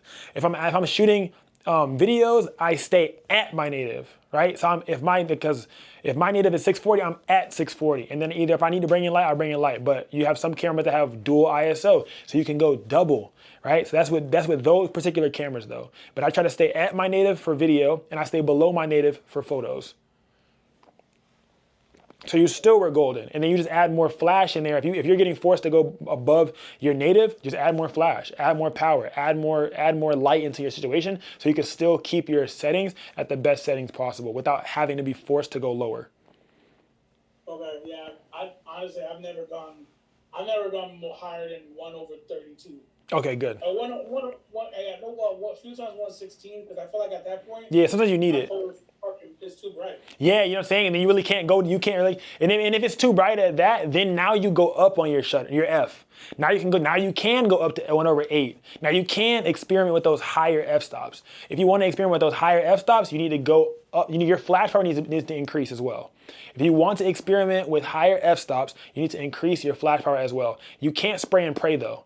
If you go up on your flash power, that's like drawing with a permanent marker, because every flash, adds to your refresh time. Like every time it adds heat to your flash. So you got to get surgical with those shots. You can't spray and pray at a high flash power because your shit will, basically you probably got like 20, 25, 30 shots at a really, really high power before he starts to slow you down. So you got to get surgical with those if you decide to use those. Make sense, Dap? Yeah. All right, bet. All right, Thad, go ahead. I'm about to turn these damn lights on, bro. My eyes are throwing. Well, y'all good with the darkness, right? Or y'all want me to leave it dark? Let me know, because I'm trying to help y'all out. Oh, my question was, like, as you're shooting now, what's your focus area and then, like, your drive? So, like, I got you. are you wide or are you using flexible? I got you. So right now, currently, I'm shooting on a Sony. So my focus right now is zone. I'm not on wide, I'm on zone. So zone creates a box and you can move that box around or the box will be right in the center, but it takes basically that middle third. It focuses on that middle third. So if you have a rule of thirds grid, the focus is the middle of the third, right? Is that middle third, right? So that's mine's a zone. So I'm focusing in zone. Or if you want to focus in, you can do zone or you can do spot or center fix. So I'll do zone or I'll do center fix. There are higher, more, how do I say, more advanced ones. Like some of them have lock and tracking where like you can aim at her eye and then even if you move it away, it still focuses on the eye. For some Canons and some Sonys have that, but I don't use it because I know you guys can't use it. I know everyone doesn't have a camera that does that, so I don't use it. I use what everyone else can use, which is also the main reason why I try to use f4 a lot, or which is why I started to love f4 a lot, because everyone can use it. And the images come out looking beautiful at f4 or above. And everyone's camera, no matter if you have a kit lens or whatever, can also use that. So that's that. For that, I use zone or spot. If I'm doing zone right now with this one subject, I'm using zone. If I want to focus on something like, in particular, like an earring, and it's not focusing on just that earring, then I will use spot or center fix. And then my drive mode right now is on mid. So like I have like, so if I were to like let me see if I can focus. So it's on mid right now. Right? So I have it on, so it's like medium, like bam, bam, bam, bam, bam. I don't have it on high. If I had it on high, it would go a lot faster, but I have it on medium for my drive mode. Or you could do single shot, but I have it on continuous shooting. So continuous shooting, or you could do single shot, it's up to you. But I do continuous shooting in case she ever does a movement and I feel like I want to capture that movement quickly, I'll leave my continuous on and I'll fa within that movement. If I have her taking a step when posing, if I have her doing a twist when posing, if I have her, changing or shifting her weight when posing, or doing a movement that I want to capture in motion when posing, I do that. Make sure it makes sense, Dad? Yeah, and then like last question. So would you still stay in those settings if you have more people? Yeah, so I would stay. Would I stay in zone if I still had more people? Yeah. So I would still stay in zone. I wouldn't use center if I had multiple people unless they were holding a product and my focus point was a product. I would do center or zone focus, something like that. But being that I would have multiple people, like when I'm at a event or something like that, I always make sure when at the event to use this zone focus because I want to focus on multiple family members at one time. Or if I'm in studio and it's multiple of them and they're posed different ways, I'm using zone so I can get multiple focus points. Make sense? Okay, yes sir, got you. That. We have, bro, you're back, bro? I just did a whole demonstration for you with all these damn lights off and you wasn't even here to answer. Nothing. So go ahead and ask your question with your hand up. No, my fault. I had to go grab my food. But my question was, would you say like if you add like a different color backdrop, whether it's like a bright yellow or red, like would that cause you to drastically change your settings? So think about a color wheel, right? I should probably do a month or a class on this. Ooh. But the closer that color is to white, the more it acts like white. So if I use yellow, it will be the same. If I use this pink, it will be the same. If I use this cocoa, it's like a almond brown, it will be the same. So those are colors that are close to white. But if it's purple, if it's red, or something like darker color or a brown, something like that, it may have me lighten it more or go up on my flash power, depending on the. Shut the fuck up, Taxi, and show them. All right.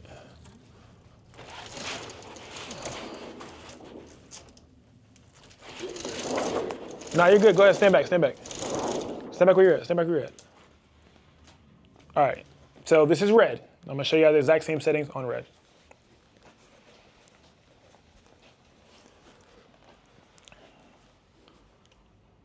Yeah, I was like,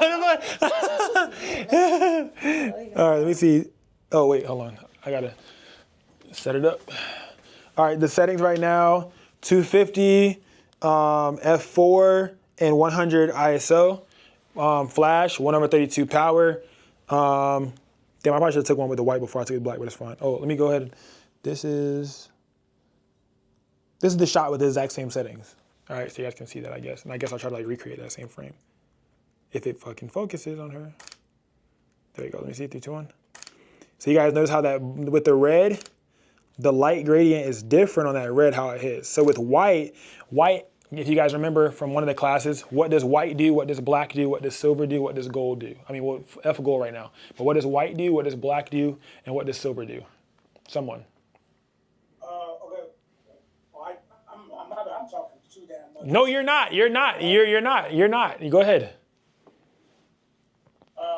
Black absorbs. Okay. White bounces. Yes. Silver's what it should be. Silver redirects. Reflex. Right? So silver reflects, white bounces, acts as a bouncer. So if I had a white background, it's helping me disperse that light. Damn, y'all talking to a darkness. Y'all talking to a dark guy, you know what I'm saying? I know I'm black, but damn. So that white helps that white helps to bounce that light. So it's helping spread that light out, right? It's really helping that light. Some of the light that hits the background comes back at her. It bounces back at her. So that's what that white does. That's what yellow would also do. That's what pink would also do, right? Sometimes depending on how you're playing with it, you may get a hot spot with these different colors because it does bounce. It does bounce or like redirect like the color, the flash still. Red doesn't. Red starts to absorb it because red's closer to black. It's closer to those darker colors. So it starts to absorb it as well. So you'll see how deep this red looks in these photos. It's absorbing that light, right? It's not bouncing, it's absorbing that light. So this is how you kind of get closer to that. So the colors that are closer to white will do the same thing as bouncing, and then the colors that are closer to black will do the absorbing, right? And I have my reflector to help reflect as well and bring out some of that bottom shadows, but you guys can see below her, it's a little bit darker. That's where we're missing that extra, light disbursement at. When it was white, it was helping because it was bouncing. Right? It was helping bounce that, right? So, yeah, I would end up going up on my flash power now, or I would go up on my set camera settings. So let's go ahead and see how I can fix this. I'm gonna do this real quick, and then I'm gonna answer your question. So see how we can fix this. If I wanted to make it look better, if I feel like I don't have enough details, I'm gonna talk y'all and walk y'all through it. Taking a picture, hold 3, 2, 1. Take a picture, 3, 2, 1. Let me see, what do I want to change, 3, 2, 1. Okay, bet. So now I'm going to go up on the ISO 125 because I don't want to go down. I'm not going down below F4. Why did I go up on ISO? Because I'm not going down on F4. I'm going to leave my F4, right? I'm not sacrificing that anymore. Now I will sacrifice my my ISO, right? Because I'm not changing my flash power. I told y'all I'm at 1/32. I can change it physically, yes. If I was with a client or anything like that, I can change it. But y'all gave me a rule. 1/32, that's my flash power. All right, bet. So what if you're someone who can't go below 1/32? Or what if your flash is burnt down, 1/32, all you could use with it to recycle or refresh? Cool, that's a challenge for me. Now what would I do? I would go up my ISO. ISO 1/125. Bet, ISO 1/160. Boom, that's a little bit better. 160, let me see. Hold it, 3, 2, 1, hold it. All right, 160. 160 got me there. Hold on, I'm gonna go one better, 125. I think 125 I like too. All right, so 125 gets me better. Right? And now if I say 125 is good and it's still a little bit dark down below, I can redirect and change my reflector. I'm gonna go ahead and make my reflector stand up a little bit higher so that my reflector can catch more of those undertones. I mean the underneath her, bottom lower half. And then we're gonna see this, how this goes and how this looks. Let's see. There we go. Hold it 3, 2, and 1. Hold it 3, 2, and 1. There you go, one more. Hold it 3, 2, and 1. You gotta tilt your head up a little bit more. There you go, like that. So you guys notice the lower half of her is not as dark, like her butt down to her knees and her legs. It's not as dark as it was. Is this before? No, don't look at that, that's blurry. See, that's what I mean. Like with it being dark, it's kind of hard for it to be able to match its focus because of how dark it is. But this is the challenge. 1/32 flash and darkness, that's the challenge. So you guys can see how dark it was down below before. And then after I took it, how much more light got there. So you can keep changing it. You can change the height of your flash, things like that as well, to help make it easier as well. Go ahead, Carolina. Okay, so I don't understand because I'm in a room that had ambient light. It wasn't pitch black. In my setting, I mean, I don't like the way things came out. So like my shutter speed was 1/1. Was it the color that you didn't like, or was it the light that you didn't like? The lighting, photo, the lighting came out very poor, and then they're kind of pixel. What were you high ISO? High ISO? The highest ISO I went was 640. And then what's your flash power? My flash, I tried 3 different settings. I did 1 over 64, I did 1 over 32, and I tried 1 over 16. And then each of those you didn't like. And then what was your shutter at? 1 over 160. Okay, and then your F? 4.5. Bet. Because shutter helps with focusing as well. So if you're saying pixelated, there's really only one of two things that it could be. It could be your shutter because there's some form of blur in there because you're not catching you're not getting the full focus points, I guess, out of it with the shutter, or the ISO being too high could be a thing as well. But if you were having a problem at 1 over 16, 1 over 32, and 1 over, did you feel like those were too high when you went 1 over 16? You feel like it was too high, which is why did you go back to 1 over 32 again, or did you? I don't think it was coming out with enough light. Yeah, so then you probably needed to go below it. So you probably you might have, for your particular situation and location, for wherever you were shooting, you may have needed to go to 1 over 8. You know, maybe you had to go to 1 over 8. Maybe 1 over 8 was your base, and then you set your settings up around 1 over 8. So like what I would do is if I go into a situation that's not my studio, to where I really don't know how it's supposed to look, I'm gonna set my ISO to 100. Right, this is the first thing I do. I enter a new studio that I ain't never been in. Y'all gonna see a behind the scenes video very soon, courtesy to Sham. Right, love her. And there's gonna be ISO is 100 when I first enter the situation. Right, shutter speed 250 when I first enter the situation. F-stop 4 when I first enter the situation. Then I choose my flash power, right? Depending on how it looks based off of the flash, if I depict whether I have enough light. So I'm gonna go 1 over 16.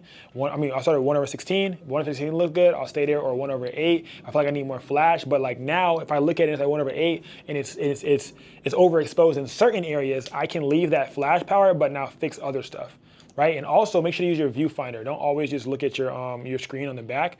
Like my test images, I get viewfinder images too, because I need to make sure that it looks how it's gonna actually look on a phone, on an iPad, on a laptop, or whatever. Because that screen be lying to your ass sometimes. Like sometimes you gotta look in there, engage, and get them first few shots off. So now you know, like, okay, boom, this looks good. I'm gonna use this for the rest of the day, or this looks good. I'm gonna use it for the rest of the shoot. So definitely would say that you probably needed more light. I think I saw that when you sent it in the Discord. I think you needed more light. I really think you need more light, because when anything ever comes out pixelated and you have a high, if you already sacrificed your ISO, maxed out your sacrificing ISO, now you have to go back to sacrificing your light. If your ISO is 640 and you say you're not going past 640 and it still looks pixelated or it looks ass or you don't like it, sacrifice your light now. Now you got to go down lower on your light, right? So now you got to go down lower. So like I told you guys, right now the settings that I'm telling you guys are based off of me having. Go ahead.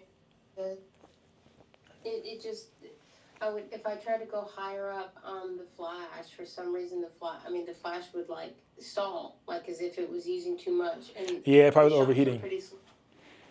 3, 2, 1, 3, 2, 1, 3, 2, 1. Like yeah, count.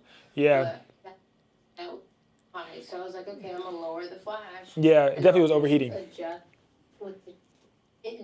Nothing worked out for me. It was very difficult. Yeah. Time. Okay, I definitely think that it was overheating if it was going to like that, because I feel like if you were able to get lower, you would have got the shot that you wanted. But now the problem there was the overheating issue. So it heating up and not having enough time in between shots to be able to get it as well. So definitely think that the lower power would have helped, but the refresh. Were you shooting a lot for that day? Were you shooting long for the day, or was it only at one person? No, it was just only one person. I wasn't even shooting for 15 minutes even until by the time it started giving me issues. I don't know, bro. For a good portion of it was tethered up to Evoto, and I blamed it on Evoto, and I disconnected it and then just did it without the tether. But even towards the end, when I boosted up the ISO and I tried adjusting the settings, it's still, the photos, I guess to a normal person, they look great. And yeah, but for you, it was like, damn, I want them to look a certain way. I get what you're saying. I definitely get what you're saying. I definitely feel like it's that flash power, bro, because when I started feeling like I was getting like stiffened on my flash power, that was what made me end up getting the ADB2, if you guys know that. I'm not telling you to buy that, obviously, but I'm just saying, like, sometimes when you feel like it's overheating or you don't have enough power coming out of your flash and you really wish you did, then that's when I ended up getting ADB2 and my second 8200 to make that 400 watt output, so I was able to shoot at a lower power. Like I was saying, like for you guys right now, me telling you that I'm using 1 over 16 power, that's your 1 over 8 if you have an 8200, because I'm on an AD400, right? So if I was using an 8200, your 1/16 to the 8400 is 1/8. If I'm using 1/8, that's 1/4 for you, right? So your refresh time is going to be higher because you're using a higher flash power, right? Go ahead, say that one more time. Hold on, wait. What y'all talking about in the chat? What's the name of the tethering software? Oh yeah, Evoto. If you commented on one of my videos, it should be able to send you a thing. If you pay for anything, use the promo link so you don't waste no bread, all right? But if you don't have to pay for nothing if you want to just tether. Like you can literally just download that bit, tether, and you vibing. But if you pay like for anything, use the link because I made sure that they gave me a link for the community to give y'all like, I think it's like 20% off the entire like a year or per month or whatever plan or something like that. But I was really trying to fight for y'all that to be able to get y'all that code, bro. Cause I'm not doing nothing if I can't give my community no damn code. But yeah, but it's free to, that's really why I work with them, bro, because it's free to tether, bro. So if you got bread or don't got bread, you can still use them, bro. You could tether it and you could show your client what it's gonna look like while you're shooting. I could remove BS out of the background in front of my client because I know I'm gonna do it in Photoshop later. You know what I'm saying? So it's like little shit like that. Like I know what I'm gonna do in Photoshop later, so she could see it right now and be like, damn, that shit look ass, or damn, that shit look straight. Did I take any that look kind of like ass? Boom. Got an ass example right here. I can go right here and I can go to distraction removal. And my subject doesn't even know that it's gonna look like that. So when I take a picture, it'll show up like this to her and she don't even know that there's BS over there. Cause I know that in Photoshop, I'm gonna do this anyways, right? So yeah, but if you do decide to export from this app, you do have to pay money. Tethering is the free part, right? But if you have to export, it will pay money. So if it's a lower wattage, you'd use, Thaddeus, say the fucking question out loud. LJ, I'm gonna get to you, I'm sorry. My bad. You was talking, I didn't want to interrupt. No, you good. Basically, like how you were saying, if it like you use the 400, right, in this scenario, but if we're using the 200, it would be a higher power. It'll be double. Correct? Yeah. It would be double. Okay. So 1/32 on a 600, yeah. So it'll be a third. Yeah. So if you're using a 600 to convert it to 800, it's a third because 2, 4, 6. That's 3. So and 8 times 3 would be what you would use, right? So oh fuck, because I hate that it's because as the bottom number gets bigger, it's really getting smaller. I hate that that's the way that the math works because it's a fucking ratio. But if we just look at the number, all right, you guys, the higher number means less power, right? The lower number means more power. So if you're using an 8600, right, trying to convert that to what you would use on a 400, on a 200, then it will be 3 times that. So if I'm using 1/8, that 1/8 equivalent, the 1/8 equivalent to get the same power on a 600 would be 1/2. Yeah, 2, 4, 6. Wait, yeah, it'll be 1/2. Damn, yeah, it'll be 1/2. You're gonna burn your shit out. You're gonna be 1/2 though. Shit gonna burn your shit out. That's why I don't use that. I like 8400, 8200 though, because it's easy math. The 8600 is like, go ahead, LJ. Oh, it's Evoto AI editor, not Evoto Instant. I was gonna say, so like in studio, I've noticed, not in like the actual studio, but like a recording studio, and you know they got that ambient like green. Yeah, like, weird ass lights. What if I want to keep that light green? You expose for that light. You expose for that light. So you turn off your flash the same as that way how I tell you. Yep, the same as that way that I tell you. Like if I'm in a boom, girls' night out. You know what I'm saying? We got a truck. Boom, the truck got stars in that bit. I'm exposing for the stars.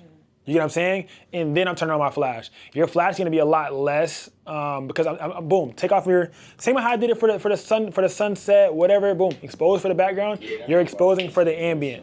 Yeah. So for anybody who doesn't know, you take off your flash. You take a picture with how you want the lighting to look on the subject, how you want the lighting to look in the situation. Then you put your flash back on. Now you only change your flash power. You don't change your settings no more. If you're in a gym and the gym got LED lights and all that stuff, take your flash off. Take a picture.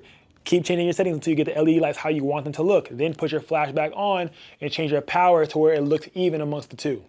I did a Gymshark shoot. You guys are gonna see that behind the scenes next week, coming soon. All right. Courtesy to D. Love you, D. It's gonna be, I take off the flash, take a picture so you guys can see how it is in the setting. Then I put the flash back on. When I put the flash back on, I now change based off that. So I see that they have pink lights in there. Cool. Make sure that the pink lights are seen, things of that nature. right? So that way you can use the light. And that also helps you not overpower your flash too, because you're using the ambient light. So if I were to use the ambient light in here and use a lower flash power, I could take my flash off, expose for the ambient light, and then put my flash back on. And I'll probably be shooting at 1/128. I'll probably be shooting at 1 over, a really low ass power, 1/256. You know what I'm saying? Because it doesn't need as much light now to beat out. All right? Great question, LJ. Y'all can keep asking as y'all go. All right, let's have fun. Your feet was getting cold? Your feet was getting, because the floor is tight shit. You're like, damn, this barrier in between is like insane. I was like, let me go get my shoes. Insanity. My toes is frostbite. On some shit, for real, for real. Oh, let me see. Tell us whatever to call. All right, I'm gonna take this down. Here you go. Kind of like have your body face this way. So on some shit like this, I'm not gonna do full body. I'm gonna just like kind of like up here on some shit, but I do want you to keep yourself like, you know what I'm saying, on some shit. Arch, obviously. Switch my feet around. And then like into here like this and shit, and keep your body open. Shoulders is back. Shoulders not closed because it's gonna be hunched. When you guys are working with a petite model, you kind of want to keep that in mind, because a lot of the time with the petite model, there's certain features that you don't want to be shown. Like maybe they can see their rib cage, but they don't want you to fucking see their rib cage. Or you can see their back. They have backbones that like kind of show out and pop out. And if that's not the type of session that you're giving or what you want to show, you want to make sure that they have their posture correct, so that way their back and everything can look right. You don't want to have them looking unflattering. You want them to look good in the light. You know what I'm saying? You want them to be able to see themselves like, oh my God, I look great. So things like that. And I try to keep them nice up and posed without closing them up, because when you close them up, they look even smaller, right? And I also try to make sure when it comes to petite models to shoot straight on or a little bit. Don't shoot. No. For real.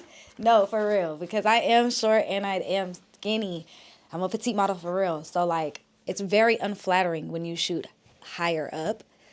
It looks a lot better when you do like straight on, or if you're coming from underneath. So yeah, for real, you gonna have me looking like a little French fry chicken nugget. I don't want to look like no chicken nugget. Hey, you know what I'm saying? I look this big in the camera. Because when you shoot from a top angle, it shrinks them, y'all. Yeah, it definitely does. It's very unflattering. That's not what you want. So to please. It will mess them up. Damn, I don't remove this before I could even like move. We like French fries. Okay, but like Who said that, bro? I like French fries too, but I don't want to look like one. Shoot, I don't want to look like no daggone French fry. Who the hell said French fry? I said French fry, and then I said, well, chicken nugget, because okay. I'm I'm about to skinny say, like a French bro, fry. like- But then I'm literally like a chicken nugget. I don't want to do that. No. Man. Like, I want to be like tall and sexy. I don't want to be stubby and lanky. Like, that's not, you know what I'm saying? Like, I want to be head on, or like, I want to look powerful. You know what I mean? Oh, ain't that bitch. This is sick, bro. Thank you. I appreciate that. My name is Isaac. What's up, Isaac? What's up, It's Isaac? a crazy setup, bro. You're so lit. I'm here for it. Yeah. Yes, we can hear you. We can hear you. Yeah. What's up, y'all? Super. What's up, y'all? Deep as fuck. 110 on YouTube? 110 deep on the tubeskis? On the tubulars? If you guys want to be inside of the class, definitely make sure to join, man. I'm going to put a link down below for you guys to join the class. To join the Discord. The Discord is free. The class is paid, of course, but that bit not expensive. So, yeah, we might be in your city next week, next month, things of that nature, depending on where you be lit. Join. The Discord is free, though, so y'all can join that bit and see what the vibes is before y'all drop any bread or do any investments. I'm not asking for your bread, though. I'm just saying if you want to learn more, you can. Pin. And we have meetups this week as well. In Tampa, Florida. It's a pay what you want or pay what you can type of event. She's gonna be there as well live, so we're shooting with her and things of that nature, things of the sort. Right, so I'm gonna have her do a few poses right here, and maybe I'll show you guys that as well.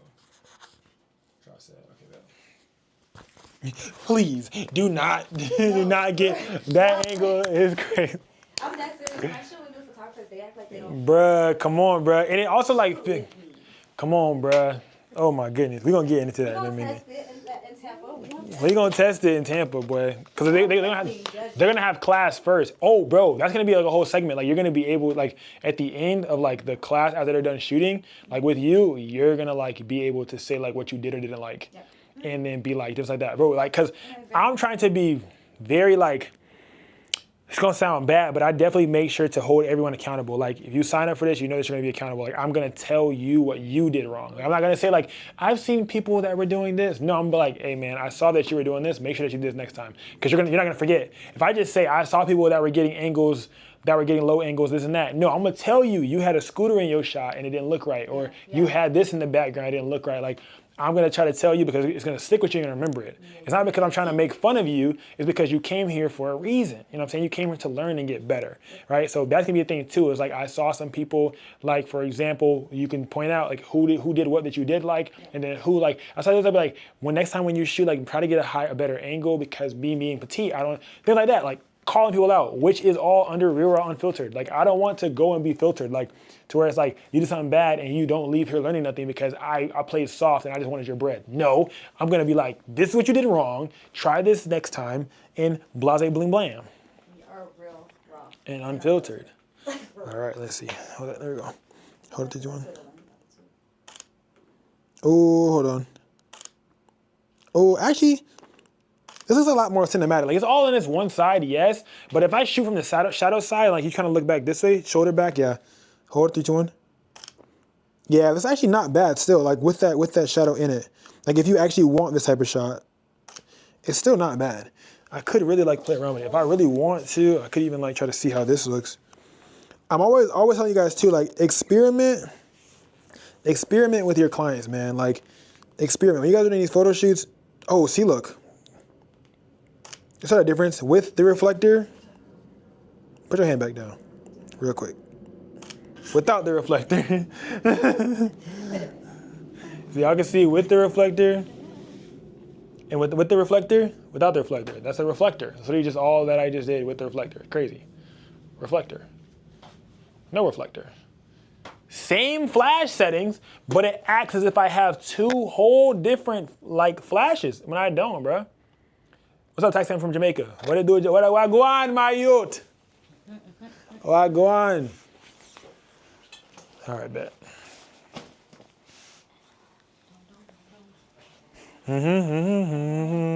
But one thing I like to do a lot with them too is like keep them like open. I like to pose the bottom like how I had told her to pose her bottom so that way kind of like see it. Even if you don't use the, no, base. Yeah, that's better. Even if I don't actually get the foot in there, just being able to see, like see it is like always good too. I'm gonna turn you a little bit, like you look a little bit too flat, so I'm gonna turn you this way a little bit. Right, so when it comes to petite models also, you wanna make sure that you give them the dimension that they need to be able to look, I guess, bigger than they are, if that makes sense, without like saying anything offensive. Like, to make them look bigger than they are, you know what I'm saying? Because they are on the smaller side, so you kind of want to help, you know, exaggerate certain features that they have, right? So I want to, instead of having her looking sideways, she's really like, she looks flat, she looks very thin. So I open her up, so now she looks more wide, there's more dimension, right? She has that foreground, she has that middle ground, she has that background within her pose, right? This is the month of posing, right? So we're looking at that. We have composition in front of you guys already know and have in the back of your head. I'm using this within posing. We have the foreground. We have the middle ground, which is everything inside of here. Maybe it's her shoulder, maybe it's her leg, boom, boom. Maybe this is the foreground, this is the foreground. And then we have that background, all right? And then I have the pose already together. Now I'm gonna change, I have the bottom of the pose together. Now what I told you guys, we sandwich it. You create or figure out a pose, set a pose for the bottom, set a staple pose for that bottom, and now change and get fluid with the top. So I might tell her like, okay, I'm gonna have you put your arm, nah. Maybe it's like here. Maybe it's like here. Maybe you come down to your hand a little bit more. Like that, and I'll turn ours to the right.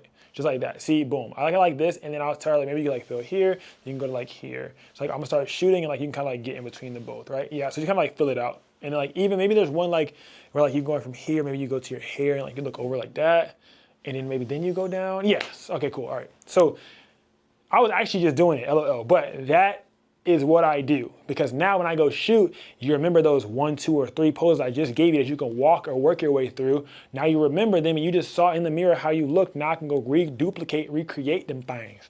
You know what I mean? All right. All right. Fire, appreciate y'all. We live on YouTube.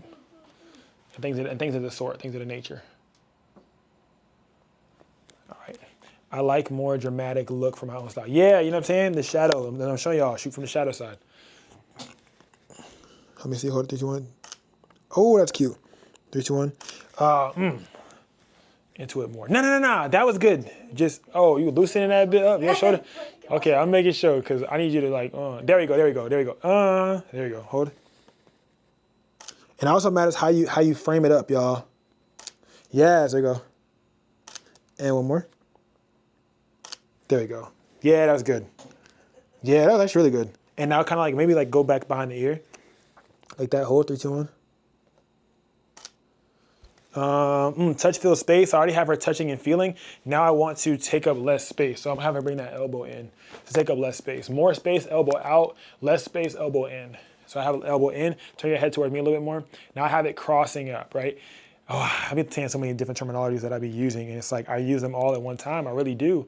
So it's like it's kind of hard to like not say it because we have triangles and S's here as well, which I'm pretty sure you guys can see that. When I take this photo, you better see. Hold it, 3, 2, 1. Open your hand up more because you just did this. So I want you to be like this or something and open your hand up more towards me. Ooh, wrist, break your wrist, other way. So like this, so you're like this. I want you to be like this. Yeah, you're like that. Hold it. 3, 2, and 1. Look like down, like off that way, like there you go. Like there. I'm about to close her lace, y'all. Yeah, just ignore that. It's a little crunchy, but. I got a tutorial on on Patreon. I got a tutorial on Patreon. You know what I'm saying? I was about to diss somebody, but I'm gonna just chill out. Who you about to diss? Somebody. Me? I'm gonna be quiet though. Oh, it ain't me. I'm gonna be quiet though. It ain't me. It is you though. I bet you is. It is you though. It is you though. All right. Oh, okay. Be quiet. All right. All right. Okay. I'm just saying, cause you Just be saying, Dad, leave it with know what I'm talking about. Okay. Okay then. All right then. All right then. All right. So we're gonna do both hands. We're gonna do some framing of the face, guys. Okay. We're gonna do framing of the face. We can do both hands kind of symmetrical frames. So we could frame the face where it's like a symmetrical frame. You guys, if you're only looking at the face, there's symmetry. You have hands the exact same on both sides, hands the exact same on both sides, hands the exact same on both sides, hands the exact same on both sides. Framing the face in a symmetrical way. You can also do it in an asymmetrical way. Maybe one hand's down, one hand's up. One hand's down, one hand's up. Both hands are up, but in spots. Right? So you can do different forms of framing, right? So the idea is framing your hands around the face, right? This is really, really good when you're doing beauty sessions or they have like a certain type of lipstick or maybe they did a certain type of cat eye or they have different types of lashes on or a tattoo on their face or cute earrings. This is when that framing of the face looks good, when beauty images and branding sessions like that.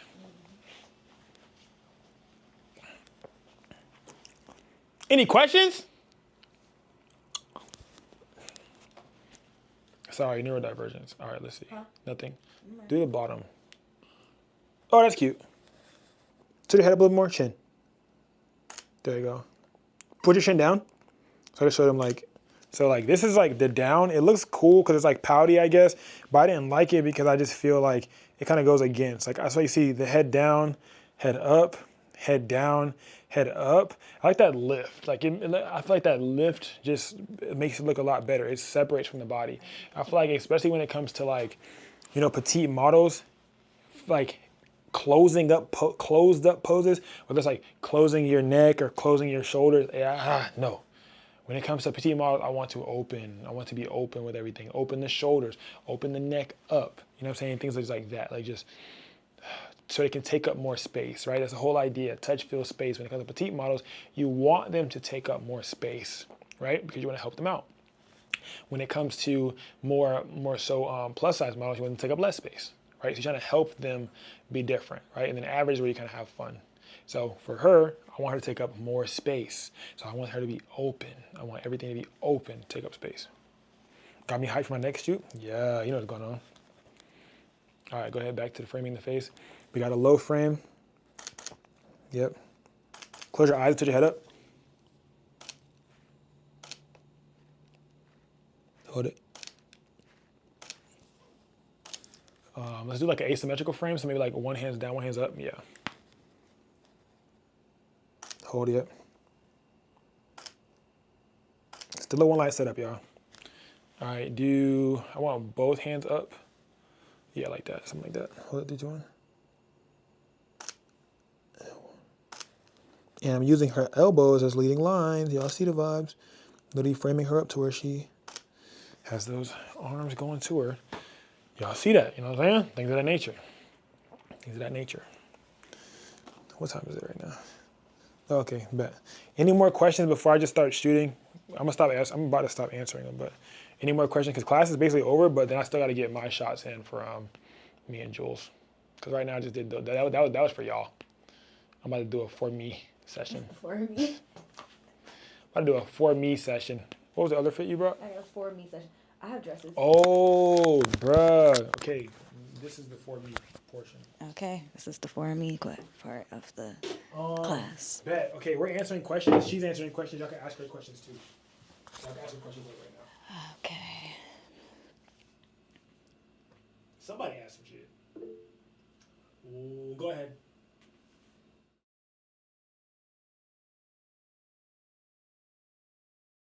When it comes to being able to see yourself, whether it's the tethering, a mirror, both, what would you say helps you get more comfortable with posing? Okay, that's a really good question. Personally, I'm gonna speak from my personal experience. I'm very seasoned, so I don't need to see myself. And I know that might sound kind of crazy. I don't need to see myself as long as it feels good to me. Like as long as it feels good to me, it doesn't really matter whether I see myself or not. Taxi knows. I don't even ask him to see pictures anymore. Yeah. Like that's never been, I don't ask him to see them. Now, if you have someone that is not a model or someone that just wants pictures, birthday pictures, whatever the case may be, I feel like the mirror does help a little bit. Because, I feel like when I first started modeling, I felt a little awkward. I wanted to make sure I look good. Like, I don't want you taking all these pictures and then I don't know what it looks like. And then by the time you show me, you done took 100 pictures and I hate the way I look. It's also because, like, she has time and, like, okay, when you're modeling, like, you practice a lot, you have time in front of a mirror a lot. So, like, for example, you as a photographer, if you've been doing photography for about a few years, you should be able to zoom in at 70 millimeters, not look inside of the viewfinder and aim at something and shoot it. Like, you should be able to know what's in your frame at that, like, focal length. Yeah, you should feel confident. You should feel confident enough in your shot. Like, for example, I have my phones backwards right now, and I'm looking at the back of my phone camera, but I know how much is in my frame or not. Because you've done it so much, you start to get comfortable with that thing. So if she's been in front of a mirror so much, she knows how she looks in a mirror. Yeah. She knows what does or doesn't look good in a mirror. That's why every time I try to pose her this way, she moves her elbow back. I'm watching her move her elbow back, and she ain't even looking at herself. Yeah. I just watch her move her elbow back because she knows that this doesn't look good, but she knows that this looks good. I feel it. You know what I'm saying? So she can feel it. So I feel like when it comes to her, she can feel it a lot more. But when it comes to, like, I guess clientele. Whatever you can do as a photographer is what you should do. If you can have a mirror and you can have tethering, that's good. If you can have both, why not? Tether right here, because a tether is a still frame, right? A mirror is going to be best, I think, always, whether you have tethering or not, because I can see myself live, right? I had a problem with clients sometimes because they saw how they looked in the mirror and they'd be like, oh, make it look like that. That was my problem a lot of times. They would try to look exactly how the mirror look, and the mirror don't look like that. The mirror is warped reality sometimes. Like, that shit don't really look the exact same sometimes. So you think you're gonna like that, but you're not. So when I started implementing the tethering, they look at the mirror so they could frame themselves up, but then they'll look at the tethering at the final shot because that's how it looks in the camera. Yeah. So now it adds that extra sense of, I would say, security, because now you feel very comfortable with how it looks. Because you know that's exactly how it looks in the camera. Yeah. Right? So with a new client, if you don't have tethering or tethering ability, even though it's free, that you can do it, have you a mirror, right? And sometimes you can't tether because sometimes you don't have valid connection or good enough connection wherever you're at, depending if you have hotspot or not, Sometimes you also can't tether because maybe you are limited on space. Maybe you have you don't have a long enough cable to get to where you want, or maybe you don't have any charge. Maybe your iPad's gonna die.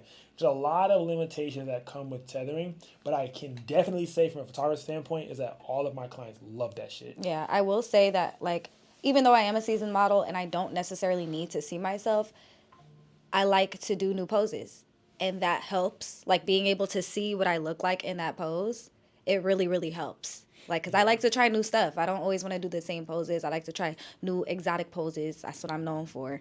And that really, really helps, like, to be able to see what I look like.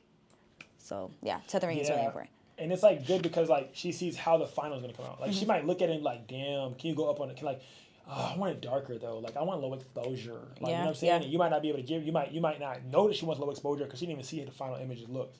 So now her being able to see how that final image looks, she can now tell you, like, you know, like she wants a lower exposure, or she doesn't like that angle. Now it gives her access to your eye, right? So now she can see your eye. She can see what you see, right? So that's like the whole thing. It's like for example, images like this. She doesn't know how the hell that angle looks, but I just took the picture. She's like, oh my God, I like that angle. Yeah. So now I know that, okay, she likes this angle. I'm gonna do more of these angles, right? So she doesn't know how that angle or that image is gonna look until you, I guess, show it to them, right? Or you're able to like show her how it looks or whatever. So definitely something that I say like to do is, if you're able to tether, definitely tether. Yeah, if you can do How it. many lights are you using? Is a one light setup. Taxi, I'm from Jamaica. Wagon. Big up to your brother. But yeah, so yeah. Go ahead, Carolina. Okay, so question to the model.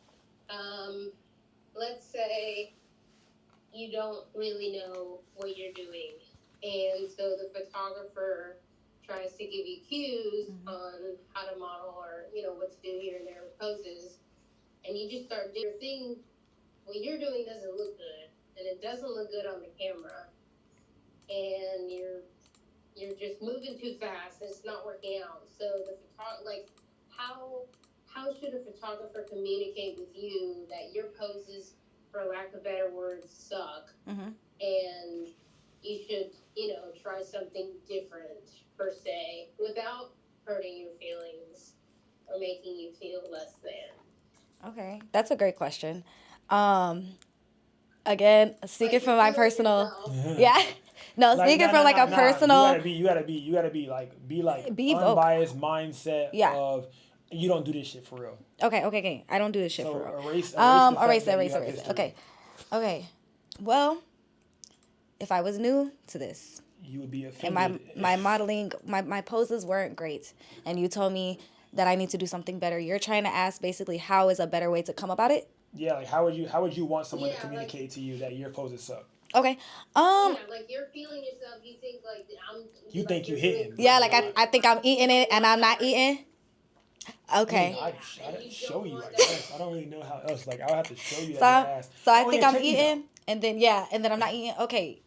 I feel like, show me. Show me what you like. Show me what you're trying to tell me. So like, show me the picture and tell me, hey, the way your arm is right here, maybe if you move it here, it might be a little bit more flattering to you. So I think you have to be a little bit, the professionalism is what's going to get the model to be like, you know what? They know exactly what they're talking about because they showed me exactly where I needed to move that part of my body to look good. Do you know what I'm saying? Okay. And so you do that, right? Okay. And then, they change their mind. They say, okay, we won't do that pose. Okay. And then they do another thing that they want to do, but that still doesn't look good. I feel like at that point, just let them not look good. yeah, I was gonna say, I feel like at that point, if it looks good to them, you showed them the picture, they like it.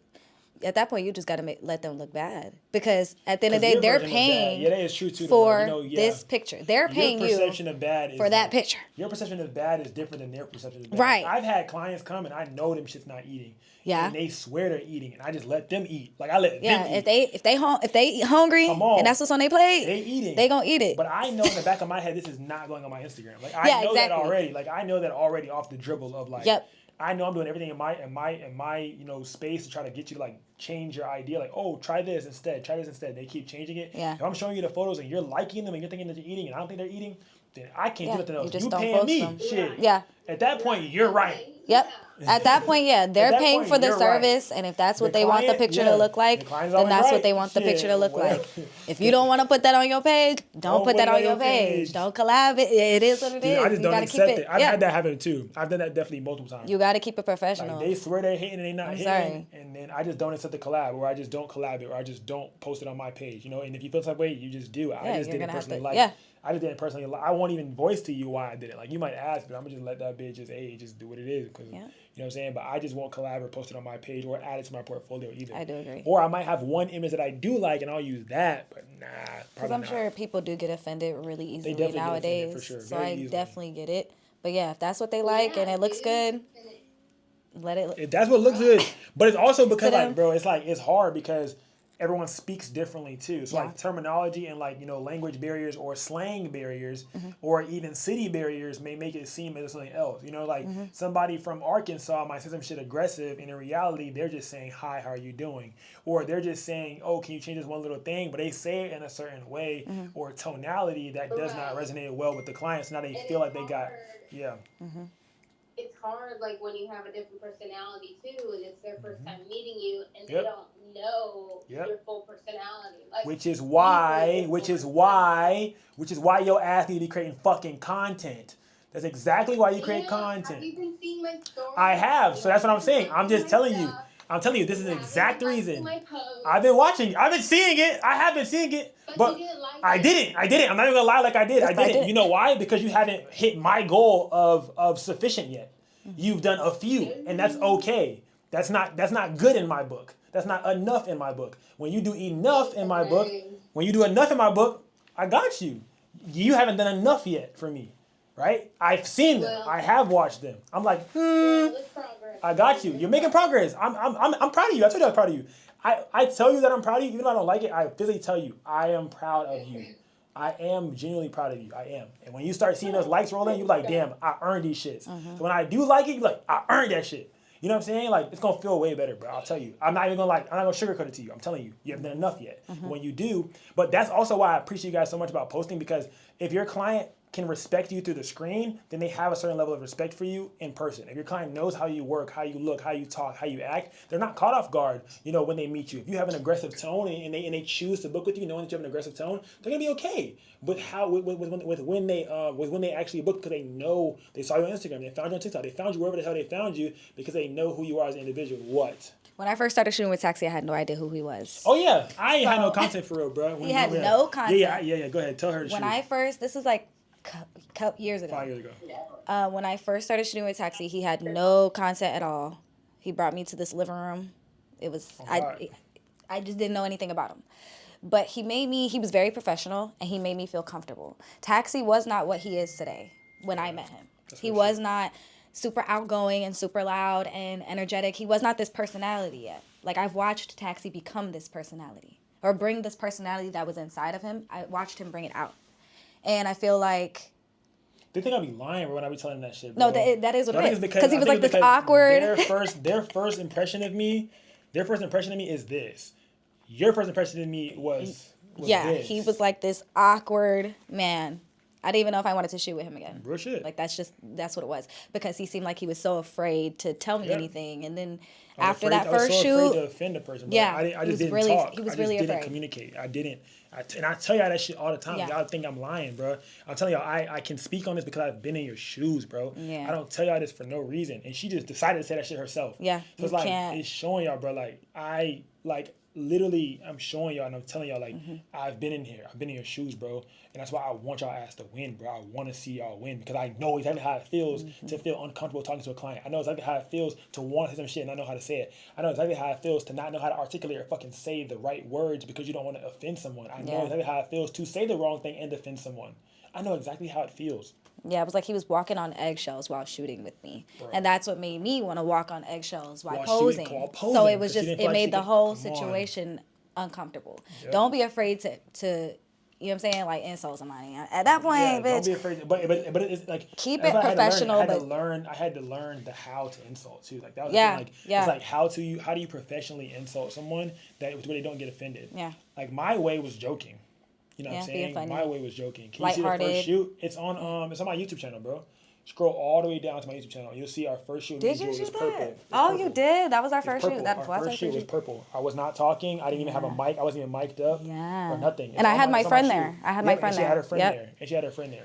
Yeah, and it was very awkward. It was very awkward. But the pictures came out amazing. Pictures came out hard as fuck, though. I knew what I was doing. They came out fantastic. I was just scared to speak. Yeah. So I think, and then once you get like a client that you like are always shooting with, or they come back again, I feel like that's when you can really open up, really being who you are, and that's what's gonna make them fall in love with you and continue to book you and continue to come and shoot with you. Yeah. So just be yourself. Realistically, both of y'all are nervous. Like, even if, I mean, there's still some degree on both ends of nervousness. Absolutely, and you gotta break that ice, because you are how do you say that? You're the professional, in their eyes. So you have to be the one you to really set are the the tone. professional. You have to be the one to break the ice. And I know that sounds crazy because both of y'all are nervous, Nah, but you they're have to be the one booking to do you. it though, because they came for Yeah, you. Like, they're booking you. They hired you for a reason, so So- they feel like you already know what you're doing, or they feel like Yeah. you know, they feel like you're someone to trust. Cut that shit off. Is that who I think it Is it? is? Oh no. No, don't answer that. Don't. I don't know who that is. Do not answer that. Random FaceTime call. Right. Insane. Do not answer. I get that all the time. Weird But ass yeah. Just be yourself, and the comfortability will come with that. Yeah, definitely, bro. And it's like it's an overly a time thing, bro. Like, her saying that is actually fucking hilarious because I definitely was. Cause like I be that, thinking bro. about that shit, Like, bro. I was, bro, like, over the years, I just kept pushing myself to get out, and learn more. Like, you really only learn more when you're around more people. When you're around more people, you can keep learning more and more and more. Like, when you're around more people, you're around different types of people, you start to learn how to talk to different types of people. That's really how I learned how to code switch. I did not know how to code switch or talk to people until I started being around and being outside with more people. Like, that's when I really learned how to code switch, how to do things differently, how to what to and what not to say around this caliber of people. And I tell you guys all the time, y'all be like, damn, oh, don't shoot for free, this and that. Bro, that's really how I learned how to speak, cuz. Like collaborating a lot at the start or charging. Damn, I'm sorry. Or collaborating a lot at the start, or like trying to get better at my craft. Like, even when I was still working at Chipotle, I was manager at Chipotle. Even when I was still working at Chipotle, I'm doing collab shoots after work, before work, whenever the freak I can, to be able to get better. Because the more and more I kept talking to people, the more and more I kept learning how to direct and speak and pose and all that, I kept saying, kept talking. And like, just more and more shoots. Remember I told y'all, I don't know if y'all remember, like, I had a crazy ass goal for myself. I wanted 300 shoots in 1 year. And that was the year that I shot with Jules. 300. I told myself, I said 300. I need to do 300 photo shoots in 1 year for me to say that I'm good, for me to say that I'm okay. Good night, Dap. So I did that, and I actually I didn't say that's what y'all need to do. I gave y'all the rule of 100. I did 300, but I gave y'all the rule of 100. Like, after 100 photo shoots, I feel like you should be sufficient enough to charge whatever the fuck you want to charge, right? You should be sufficient enough to be able to have enough skill of people skills, talking to people after 100. My goal was 300. So after 300, I was like, oh yeah, I'm in there. You know what I'm saying? I'm him. I'm able to talk, speak, boom, boom. Mm-hmm. That was after my first year. My first year, I had 300 photo shoots done. Whether they were paid, not paid, or whatever. And I was hungry, which is why I keep telling y'all, like y'all like, oh, all that little bullshit. You gotta be hungry. I was shooting any and everything. I did not care what it was, what kind it was. And I was asking you your budget. You know what I'm saying? When I was shooting, I'm like, bro, what's your budget? Oh, I only got $100. Let me make that shit happen. You know what I'm saying? But I don't make it seem like I'm desperate, obviously. We're like, oh yeah, for sure, I would love to make that happen for you. And we get it done. And I get $100 and I get a shoot inquiry. And then you tell your cousin or your uncle about me who is willing to pay maybe a little bit more than you. Go ahead, Carolina. My goal right now. I think that thing is still raised, but I didn't mean to raise it again. It was a great question. Oh, it was a great really question. Good question. Go ahead, Kai. It really skipped me, but I ain't. Oh shit! Go ahead, LJ. I'm sorry, bro. Your hand doesn't turn green. Like your hand's yellow, white. So when it's white, I'm just talking junk, bro. You know, my question ain't really.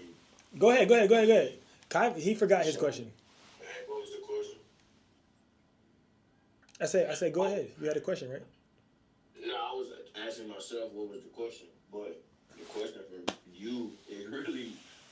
All right, so you know I'm working with this model. You already know that situation. Yeah. I'm trying to see, like, because I be wanting to shoot, like, every day for real with her, but how do you go about, like, not just having her going down your page? Yeah. The rule of, bro, like, so. 3 through 3. Yeah. The rule of 3. 3 of 3. I have 3 guaranteed, bro. Like, I have 3 unemployed ambassadors. She was a client first, then became an ambassador. But I have 3 unemployed ambassadors. Like, that's how I shoot every day. Because I'm also unemployed, LOL, for the last 64 months. So I'm also unemployed. So I find people that match my tempo, right? That's why I'm okay with being cool and being friends with Fab, because he's also unemployed. So I have unemployed friends and unemployed people that if I want to do some random shit at 2 a.m., maybe you're available. If I want to do some random shit right now, I'll text her today, right? And I already had everything planned and I know what I wanted to do, but she was able to because she doesn't have work tomorrow, right? So I have unemployed friends. So I even, like, when I put out like my first modeling like ambassador form for people like to like submit, one of the things on there was you had to be unemployed. Like one of the things on there was you need time. It wasn't unemployed, but it was time flexibility. It was like 3 out of 7 days of a week. Like how often are you usually available? If it was 1 day a week that you're available, it's too much fighting and tooth and nail I gotta do to get you to come do a shoot with me. If it's 2 out of 7, I got a little more time. If it's 3 out of 7, okay, that means Friday, Saturday, Sunday you have availability days, or any 3 of those of days out of 7 that you're more so available. It was one of the forms I had to answer, and those are the people that I usually chose. And then ended up figuring out that, oh, these people are content creators, or they're social media as well, or they have a small business, or they're a nail tech. People like that were the people that were my ideal ambassador because they were also unemployed or self-employed, LOL. But you guys get what I mean. Like they didn't have to wake up for a job. They didn't have to do certain things. So they were a lot easier to work with on a consistent basis. And it forced me to not only have one. Yeah, I got you. And it forced me to not. Come on, nigga. Let my son's in here. Bro, he tripping, bro. I don't ever hear him cry either. He's like, Paul, you've been in there for a long time. But it forces you to get diversity on your page as well.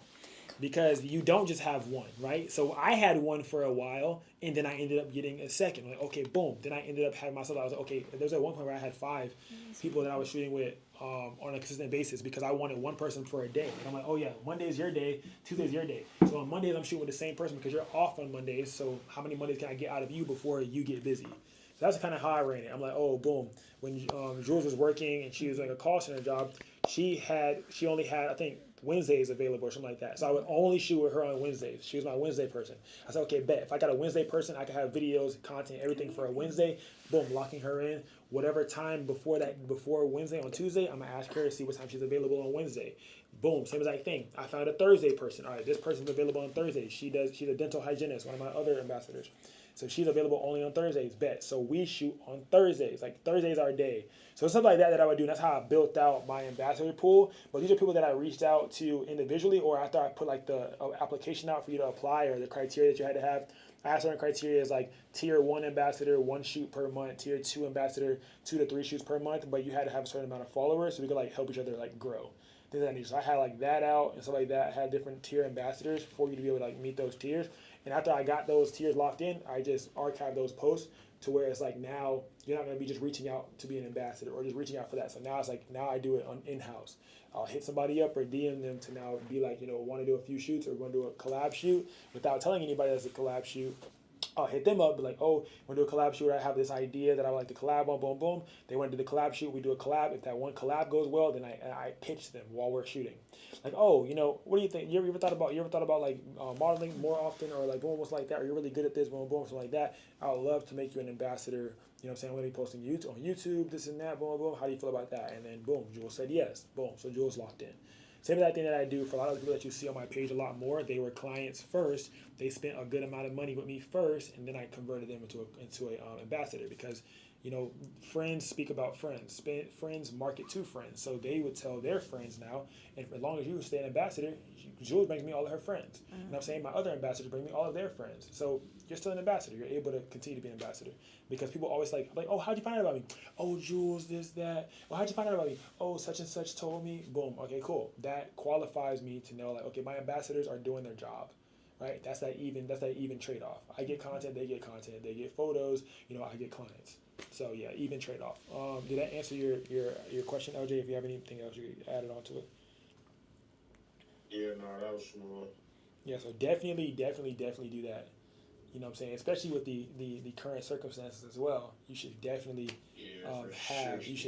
have some people to be able to rotate. Go ahead, Kai. So I kind of have not the same situation because I don't know the situation, but when you explain that having someone for like a weekday and certain days and stuff like that, would you advise me? I kind of do it the same way, but I more so do it for specific styles of shooting. Like if I got a person for like lingerie. Fashion, lingerie. You got fashion. You have somebody who does the fashion side. Boom. You have a gym. You have fitness. I get what you're saying. Like you have somebody that fits the different industries that you want to fit. Would you All say I should keep it kind of like that, or more That's so good, kind of but the only thing modern? about that is like organization wise, like you may have a fashion person, but now it's like you not really you should always ask everyone their availability. Like regardless of what kind of shoot you're doing with them, you need to have their availability locked and like have that in your mind. Because with like Jules, when she used to work, I had a calendar for like availability calendar. Like I had days, like I would put like on the day. I'm like, oh, like Thursday, this is their availability. So when I go look at my overall calendar, because you like in Google Calendar or in Apple Calendar, you can create sub calendars. So I had a content calendar, and that content calendar, I would put different people's names on different days, so that I know who's available on those days, who's usually available or off on those days, or what are their off days. So it's good to know people's like usual availability still, because there may be a day that you want to shoot and they're available and you can, or maybe be a day that you do want that you don't want that you do want to shoot and they're not available, but you have the concept together. I feel like the concept is like low key like an afterthought, because they have to be available in order for you to even shoot the concept. So I would still have them in that category. Like this is a client that is okay with doing this type of shoot, this type of shoot, this type of shoot. I categorize them by that. I know that Jules has no bounds. You know what I'm saying? I can say I want to do this, and she's my one hitter quitter. She doesn't say no to any concept I want to do. So that's like I have her as that. Then I have other clients that don't want certain types of shoots or don't want certain things on their page. All right, cool. I have them for these other types of shoots. And I have more conservative clients, you know what I'm saying, who want to do high fashion, clothes, like everything with like high fashion and closed off vibes or wholesome vibes, things of that nature. Cool. So I have everybody for different things. And I have them categorized as those vibes, so I already know that, you know what I'm saying, at the photographer. But then I also have their availabilities as well. Like one of my ambassadors is off on Tuesdays and Sundays. And I know that, and I have that on my calendar. So I can never run out of content. Like that's like my idea. If I don't have shoots going on and y'all see my ass still shooting, you don't know. Might be paid, might not be paid, but I'm shooting. I'm forever shooting. I still collab to this damn day. Doing it as we speak. Somebody else had a question? Oh, let me see. Y'all know damn well I can't, boy. So as a beginner, you think it's a bad idea to try and get ambassadors? Question mark. I don't really have people who come back that much. I don't think it's a bad idea to get ambassadors, but I think it's a bad idea to get too many. I don't think it's a bad idea to get like one or two, like a homegirl, somebody you went to school with, or somebody who has like a face or something like that. I don't think it's a bad idea to get like one, two, or three, but I do think it's a bad idea to like put out a blast, like to create like an application, all that stuff. I do think that's a bad idea. I don't think it's a bad idea to just do like when I didn't start like I didn't put out my blast till I had 5,000 followers, because like that makes sense, like because I know that only a percentage, like everybody can't become one. Like if you only got like 300 followers, 500 followers, or sub 1,000, like less than 1,000 followers, damn near like everybody's gonna be viewing you one way, like oh yeah he's that type of photographer, or it's too easy for them to put bias attached to your name, you know, because you have a lower pull, you have a less push. So I would say like reach out to people individually and do that. Yeah, you need more face. So definitely like you can get somebody with face that'll also help you too, but don't just blast it like looking for an ambassador, looking for this, because it will immediately lower your quality. Yeah. It will immediately lower your value as a photographer. They will devalue you. Go ahead, Kai. Sorry, That just wanted to add also. Hold it, motherfucker. Sorry. How do you feel about us having like our face as our profile pictures when it comes to finding clients and people? Because I've kind of got with like this past week has been Philly Fashion Week for me. So I know a bunch of my buddies, we've been taking pictures of each other working and using that as far as marketing and content. Do you feel like we should also use that work for our profile pictures, or have like professional like? It doesn't have to be like it doesn't have to be professional. But I feel like that's a non-negotiable. Is like having your face as your thing, because I don't want you to book me as a photographer and you don't know I'm black. You know what I'm saying? Like I don't want you to book me as a photographer and you not know like who the hell you booking. You know what I'm saying? Like I don't want it to be too zoomed out to where like I have hella content on my page, you see different people on my page, but you can't tell. I want you to be able to tell them immediately who you're booking. That's my thing too, especially if that's like your photography page. Like for example, my portfolio page, I don't have myself on my portfolio page because it's my portfolio. I don't want you to really book me through there. I want you to view my page. So if you guys see, I have the one of my favorite photos, Casper. I have one of my favorite photos on my portfolio page. I don't have my face on that one, but my main page, like my page where I actually like get my clientele through, that is where I have my headshot, my face on there as well. If you guys are wondering why the hell my headshot's still the same, because Instagram won't let me change my damn thing. Like, bruh, y'all want to be verified till y'all become verified, and then they be on bullshit. Cause now you gotta rewrite. It's just too much shit, bruh. It's like I'm trying to change my damn profile picture. I can't. It's not even easy no more. Like they change all your settings. Your settings don't even look the same anymore when you get verified. But yeah, um, sorry about that. But yes, use your face. Because I want to be able to know who the hell I'm booking. I don't care if you feel like you look crazy. I don't care. Get you a picture where you do look fairly okay and good. Photoshop it a little bit. You know what I'm saying? Fix your hairline up. Yeah, You know what I'm just a saying? bit. Get you a profile and angle that you like yourself at. And Just a use little that bit. because I Casper, want to what know you doing? who I'm booking. Come on, gang. At the minimum, right? Because if you're not posting that much content, you're only posting your work, at least your profile picture should tell me who the hell I'm booking and who I'm paying. Absolutely. Right? I agree. Go ahead, Kai. So I'm just turning this into my own one-on-one call. I'm joking. I ain't. I Would you cut say- off 101, so you might as well use this time to ask your question. Next class gonna be more so of that like group 101, like a group 1-on-1 vibe. Like we're gonna be sitting and just answering. But go ahead. So one thing about the page and content. So with me being at Philly Fashion Week, I'm very adamant on I want people to know my work before they know my face, which is kind of fairly true. Do you think we should kind of teeter like the line between posting like content for marketing and promo? Because I've had a lot of people come up to me and know me more so for the little memes and funny content I make, more so than my actual work. So I had a 1-on-1 with Kenny, and I had a 1-on-1 with Pac. There's these things called pillars, right? So you want to have pillars that you hit within your content. So if you have a pillar that's personal, like maybe I have pillars, right? So your pillar could be for you, things that you make for yourself for your own inner fulfillment. It could be for your clientele, things that grab and gain and get clientele. Another could be like low key, like your work, like you showing your work and not you showing you working, but you showing your work. Then another one of those pillars could be that curveball, right? Maybe you create the meme, maybe you do funny shit like that, all that different stuff. Those are different pillars you want to hit.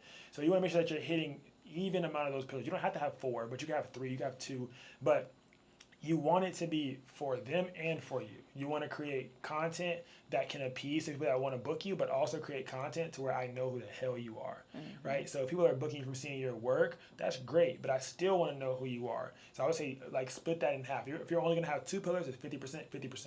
If you got 3 pillars, 30%, 30%, 30%.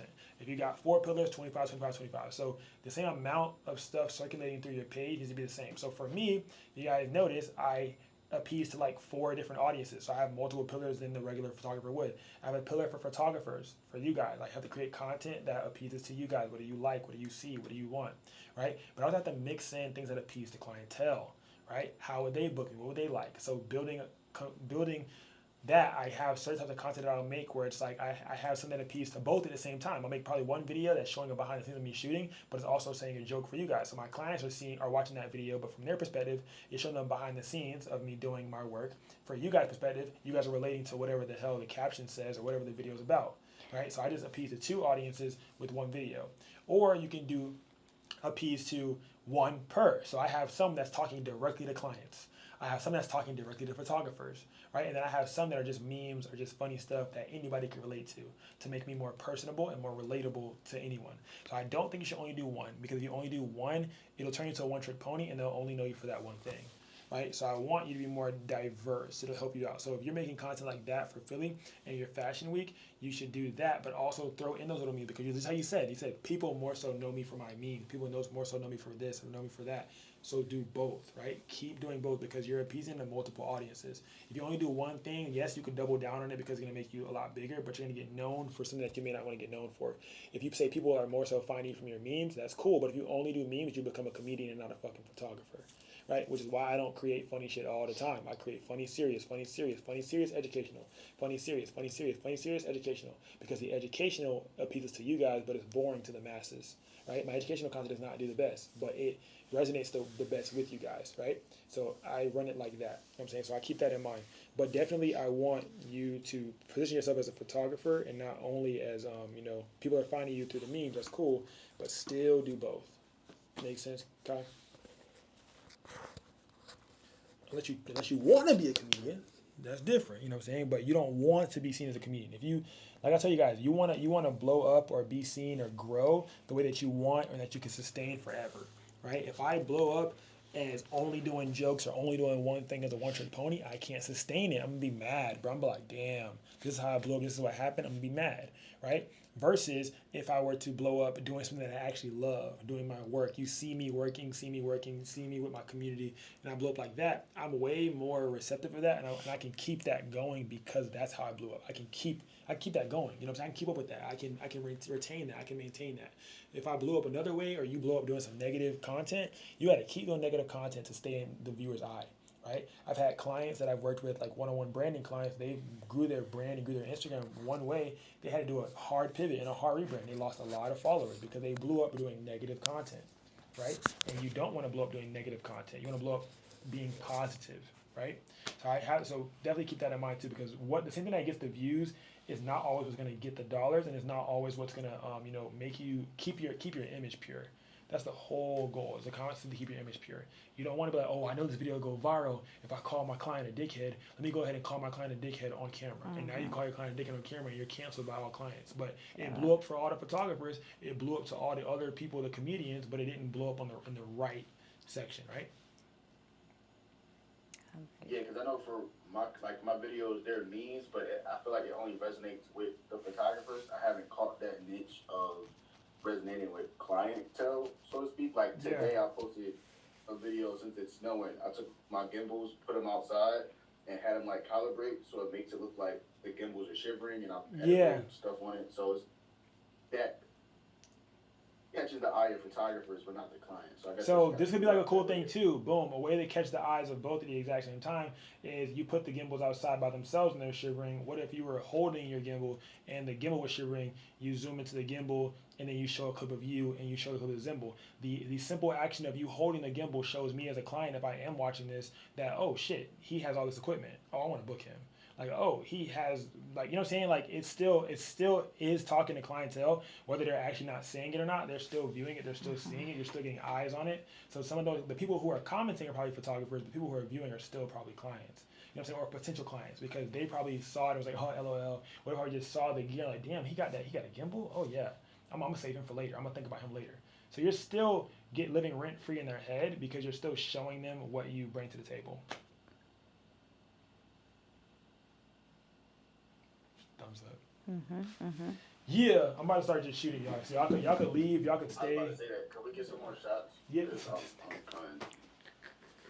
Yeah. Okay. You wanna go change? Yeah. Do you want me to change into the thing for? Cause we still in class. You said we still in class? Yeah. Oh wait, come here. Take your mic off real quick. Hold on, y'all, bro. So do you want me to do like Outfits. What is this, McDonald's? He's just talking. not McDonald's and I'm a French fry? We Niggas is talking, bro. Okay, no, because She did say she was seasoned, and you season your fries. So all right, I'll Just shut talking shit. not a seasoned fries. I have a long dress if you want me to do that, because I have a really short dress, a really short black. That was the one you're trying to do? Like this one, yeah. You trying to do the second one? Yeah, I was trying to do like the short That's the one. one you want to do. Yeah, that's what I'm saying, but we're still in class. What Do you color are you wanna trying to do with that one, though? Huh? What color are you trying to do with that one? What? I don't gotta make that the color. We could do it and I can just get off of Instagram and TikTok. Or do you care? You don't, do you I don't care? really care.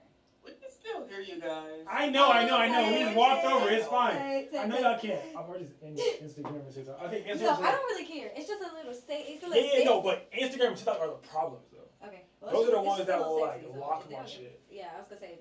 Yeah. YouTube don't care. Yeah, it's Like up to you. Instagram and TikTok are gonna lock my shit. That's what I said. It's up to you. I'm just letting you know that's like Okay, I'm gonna close this up. that's it. Got That's you. gonna be. But you need light, man. You just close this I don't shit need with light no at all. All right. All right, we don't need to discuss this. I don't need to see myself. Say less. Like, hello. Turn that down. Dickhead. Turn that down. All right. Hey, y'all can leave at any point that y'all want to leave, bro. I'm just in this bit now at this point. Like, I'm really just in this bit. We about to just start shooting. I'm about to play music, and y'all can stay if y'all want, or y'all can leave, and I can see y'all Thursday. It is up to y'all. I'm not holding y'all hostage. I mean Wednesday. Oh, no, we locked in. I know. Ain't nobody ass left yet. They're like, well, damn. They're like, damn. We really getting game.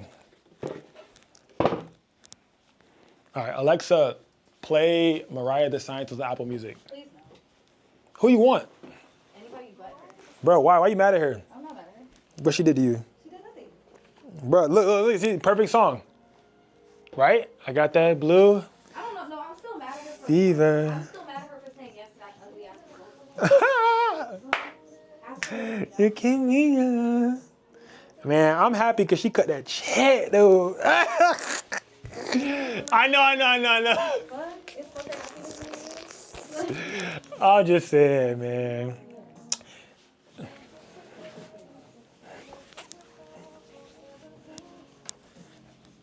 Tight shit. All right, I'm probably gonna do a little bit darker with this one because I feel like that's gonna be the vibe. I'm about to change my lighting modifier probably too. Who asked the question? Oh, go ahead, Carolina. So, question. Yo, what's up, gang? Does Flash aid in freezing Yeah, motion? yeah, So guaranteed. if you have, okay, I was gonna say, so if you have no other choice, you already lower your aperture as much as you can. Yeah, 1000% go up on the flash. That flash, it freezes time. Flash freezes time. That's why it moves faster than motion and also faster than the speed of like any other lights that are in the situation. So like light is the fastest thing that moves. So that flash freezes time. It also helps. That's also why. Go ahead. Are you a servo person or are you more like autofocus? I'm a servo. I'm a servo. So on Canon it's servo, and on Sony I think it's continuous. So yeah, I'm a servo person for 1000%. When I was using only my Canon, servo all day. Servo all day. Okay. Servo's my baby. No, bruh. Are you using oil right now? Cuz, just let me spray you, bruh. You about to have a whole ass oil spot, bruh. I didn't use any yet. Damn, I just looked at it and said it was spilling. It's spilling? Yeah, like it was spilling. I picked it up. I wiped off it. Bro, okay, because I'm about to say, bro, you're going to have oil spots, bro. I hate oil spots, bro. Like, y'all don't understand. Oil spots and ash, things you cannot remove. Hold on, let me make it darker real quick. All right, we just gonna be trying shit with this. Yeah, I'm about to change my lighting modifier, too. Who asked the question? Go ahead, Kenny. Yo, I need to ask, but we gonna got a vision for the concert. Bruh, who can answer that? Somebody answer that question. I'm assuming when she drops the pictures. Yeah. Oh, I ain't looked at him. Nah, when you get yeah, she posted one on her story like 2 days ago, but I was gonna repost it, but I was like, damn, I don't know if that's against what's name, but management told me not to post nothing. I wasn't even like, I low-key got in trouble posting on my story. Yeah, cause they had I left it up there though, but they was like, bruh, do not post nothing on your don't post nothing on your story. And I was like, oh, no, they didn't say story. They said don't post nothing. They didn't say they said story or not, but like them saying that let me know that they saw my story already. So I just stopped posting anything. But I have like, bro, like I got the recap videos already filmed, already sent out. The photos were already taken, sent out, edited. I was gonna do a tutorial on it, but like I didn't want to get in trouble, bro. Cause like just in case they ever call me back, like if I ever get called back, I want to get called back, you know.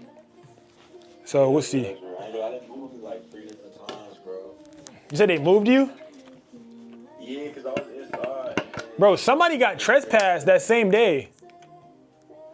I don't know who, but they were like telling me to like lay low because they're like another photographer, because they can't control what Disney does. Like another photographer had got trespassed like just that same night. So one of the security guards were looking out for me. He was like, yo, bro, like they're back there. They just trespassed somebody. He's like, bro, like I was like, oh shit.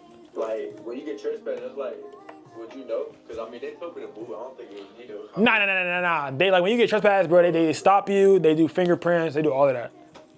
Oh yeah. So I got lucky now, I'm straight. Yeah, nah, yeah. They just look at you or speak to you, you're good.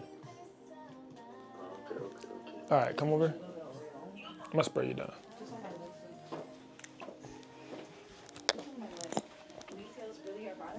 So you gotta lock in. Like, Oh, like the stepping? All right, hold on, I got you.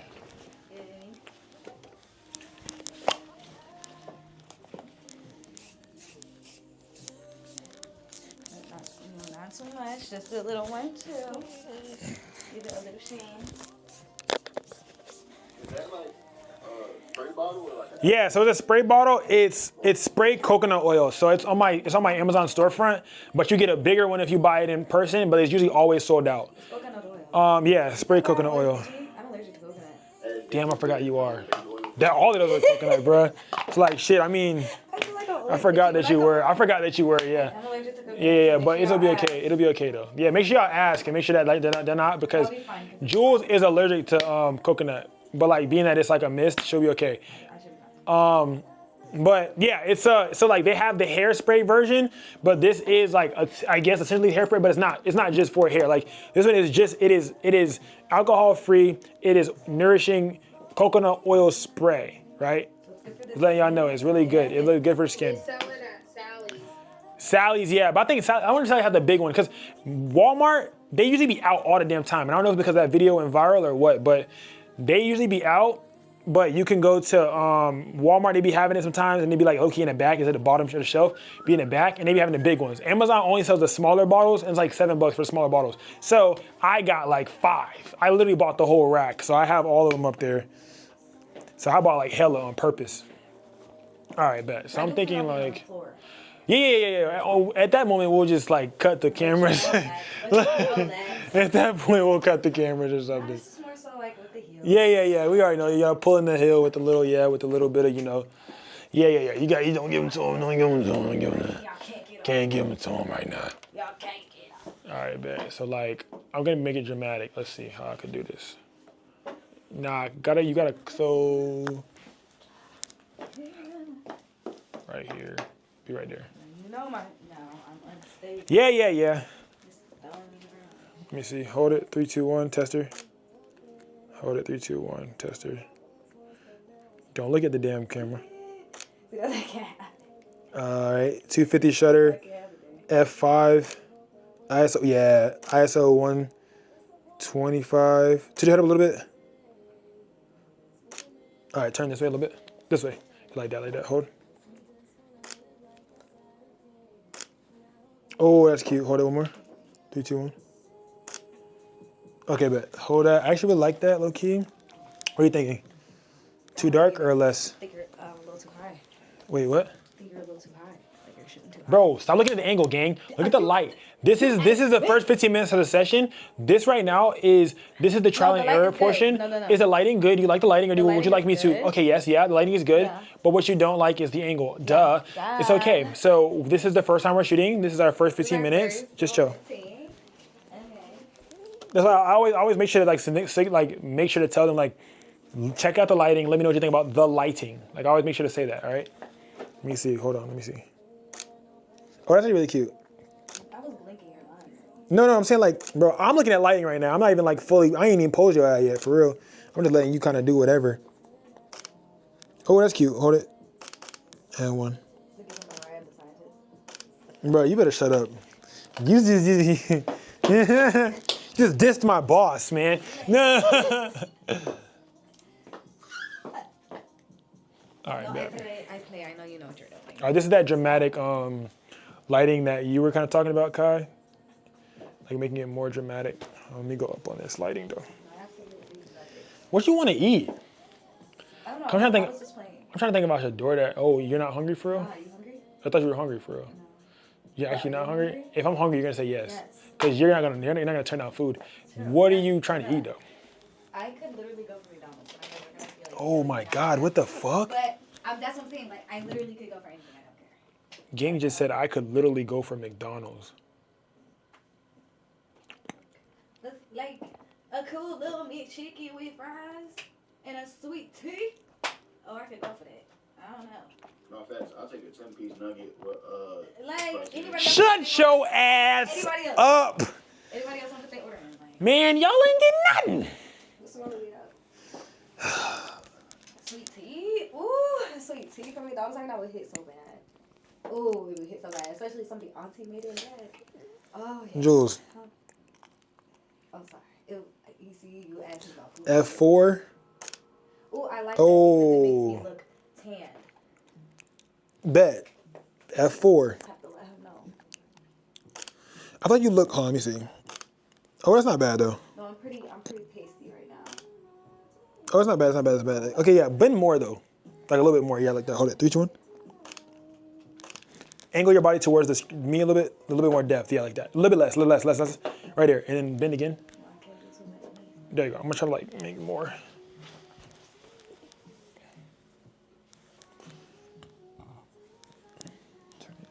Yeah. There we go. Yeah, there we go, like that. Hold it. 3, 2, 1. 3, 2, 1. Oh, don't move. Don't stop looking. I'm Shit. not looking. I was actually just looking out. All right. Oh, don't stop. Like, Bro, I be getting insecure when the shot don't look how I want it to look, bro. Just vibe. Y'all, I be I'm like, not even looking at that thing. like, don't look at it yet. Just chill. Like, let me sauce.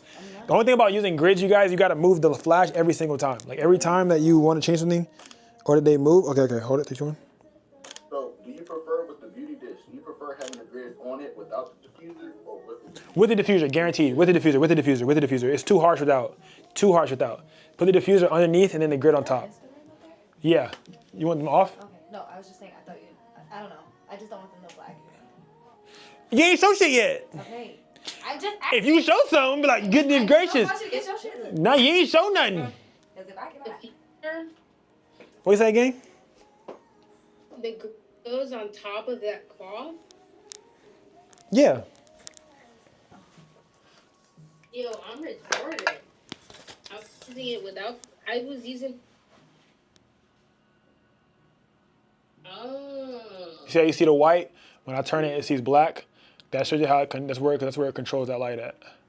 So if I were to flash it off like this, it wouldn't hit the camera at all. But if I flash like this, where you see the white, it would hit the camera. And it goes right on top. Right on top of this.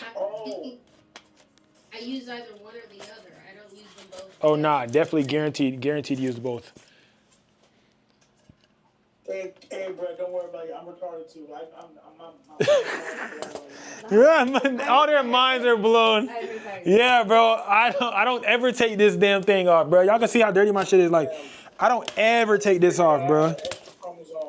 Bro, I don't ever take. You see how dirty it is? I don't ever take this thing off. This stays on my dish. Like, I don't ever take this thing off, bro. Damn, that's crazy. I did not know. Damn, that's something like me as a teacher would have to like start saying, because I did not think about that. I did not think about like y'all not knowing to not take it off. I never took it off. Even when I was first starting, I was like, I just always thought this was guaranteed to be on. Like, I didn't think there was a choice. But yeah, definitely keep it off. Definitely keep it on. So the shoot I did, What he said? I try to do the lighting, like literally I was watching your, Yeah, he does. my go-to setup for 1 to 2 videos, whatever, and I had my beauty dish 45 degrees to the client, and then I had a second smaller beauty dish with a honeycomb on it to the back. With a honeycomb, second boom, boom, boom, honeycomb to the back. Second beauty dish with a honeycomb to the back. Yeah, go ahead. Say, continue, finish. So the client obviously I was like, when he took pictures, I took pictures of him looking left and right. So I was like, hey, which one do you like? He likes the one where it's showing his right side. So I was like, I bet that goes to the right. And then I put, so that's it's just a regular beauty dish up top. To the back, to his back of his right shoulder, I had a second beauty dish. With a grid. I feel like, but it had the grid on it. Yeah. So like, I was trying. I couldn't tell the difference. Like I said, I just feel like the first one was kicking in.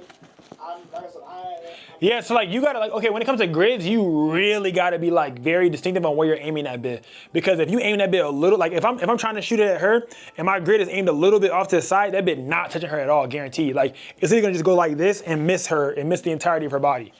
The same thing with this strip box light I'm about to use right now. Like if yeah, it was behind her, that's what I'm saying. So if it's behind her and it's going like this, it's missing her body. Or you saying like directly behind like this? No, like where you were originally, and Shannon, I'm seeing your message. The key light didn't have a grid on it. Yeah. Like Yeah. So it was coming out like that. It was like it was everywhere, basically. So The key light didn't have it, so it was bomb. It was like, it was all over. But this backlight, also, that's probably another thing too. You had it sandwiched maybe, you had this right here, you had that one right there with no grid, you had this one with a grid, and a little bit of light was coming on, so a little bit of light is only hitting onto your subject. Whether they are, like, if they're in it, they should have been like in front of the pathway, right? So they're getting hit by it a little bit, but this light is still beating out everything else. So you really couldn't tell the difference, you really wouldn't, because this one doesn't have a grid on. You tell the difference if it was flipped, you know what I'm saying? But you won't tell the difference because it's behind. So if it's behind, it's only gonna get light up her back, you know what I'm saying? There is no spill, there's no place for it to spill or wrap around. It's gonna just hit the subject and go nowhere else. Okay, there's one where I had the light with the honeycomb to the side of him. Yeah. And the key light was above him, so it looks like you only see like a quarter of his eye, like a section of his face peeking in the shadow. It actually looks kind of artistic. But it was one of those things where, like, again, like I told you my methodology. The reason I'm trying to learn, and I'm still having this trouble of my shooting is not intentional. My shooting, I do good shots. Yeah, you like on some spray and pray, and like, you know, you think you got it, you try to get it right then and there, like try to figure. I get what you're saying. Like it's not like too intentional. This is the lowest I got. I went almost only 130.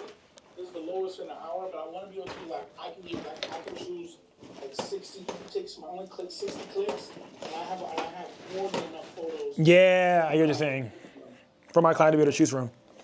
Yeah, I mean, yeah, you definitely get there, like for sure. Lighting wise, it's definitely a challenge because anything like the lighting, as far as like, you know, posing, there's a lot of variations of posing. Lighting, there's an infinite amount of variations of lighting that you can get. Like it's infinite, bro. Like so that takes way even more time to like get better at than anything else. Like there's infinite amount of variations. Ooh, bitch, this is hard. Come on. I can look at it. The Patreon video, the key light did not have a grid. Yeah, 2 light setup. Yep, and one. Open your legs a little bit more. Like that, yep. Hold. 3, 2, 1.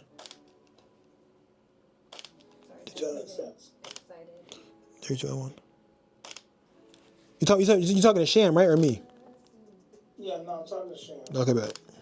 So what I did right here is a 2 light setup, you guys. If you guys can see this fucking 2 light setup shit hard. So this is like I don't ever really do this shit, but this is like if my reflector not giving me enough of what I want underneath because I have a grid on here, so my reflector is not gonna be able to do anything.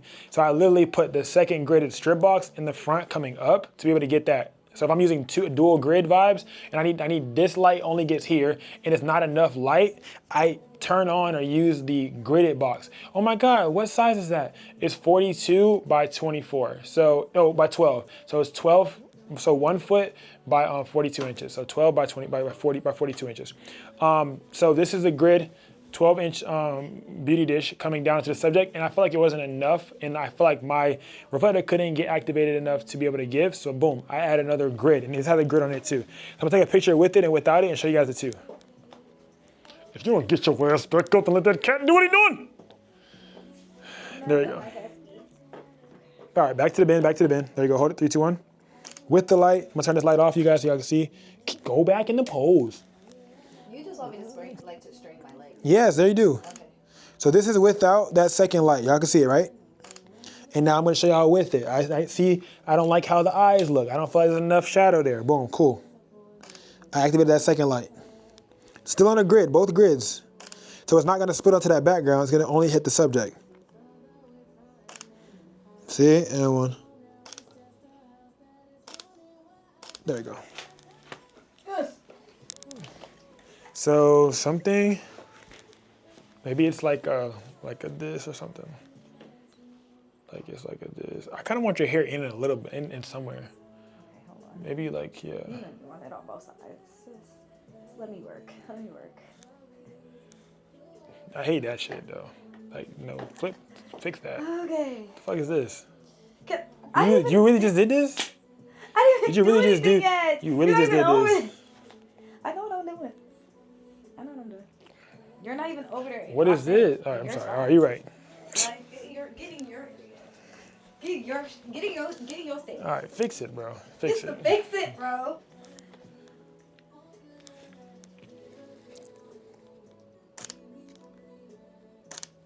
Oh, that's cute. Yeah, yeah, yeah. Hold it. Yeah, that's cute. Shut your ass up, man. Look off to the side, man. Oh, that's cute. Hold it, one more. And one. Hold it. There we go. Like I told you guys last class, whatever is closer to the bottom half of the screen is what looks bigger. So if I want her bottom half, like her butt or around her hips to look bigger, Which we do. then I shoot lower. Like how I was telling you guys about when you're shooting with petite models, you want to kind of help them out and work with what they're working with. So they don't necessarily have a bigger Buddhism like her, right? You want to shoot at a lower angle sometimes to be able to kind of help them out, help those hips pop. And then also when they cross the hips, it helps those hips pop out as well. No homo, damn, that's gay as fuck. I just did that. No, it wasn't. So like, okay, cool. So I'm gonna pull it back like this. So like you guys can see when you bend, it adds that extra illusion to it as well. You see, so it adds that illusion that it looks bigger than it really is. And then if you shoot at a certain angle as well, it can make it look better as well. So I have that lower half of her body closer to the camera, right? I told you guys that lower angle, right? Closer to that camera, so that way that looks bigger than everything else, right? If I were to shoot it up top, do that same exact pose again, and I'm gonna shoot it up top and show you guys how it makes it look smaller. Hold it, so this is the angle with it closer to the thing, and then this is with it further away. So y'all see it? Both can look good, but one's more appealing than the other. So now you can see how much smaller her lower half looks than the top half. She'll be more so to select one of these other images because it looks more bigger at that lower bottom half than it does at that top half.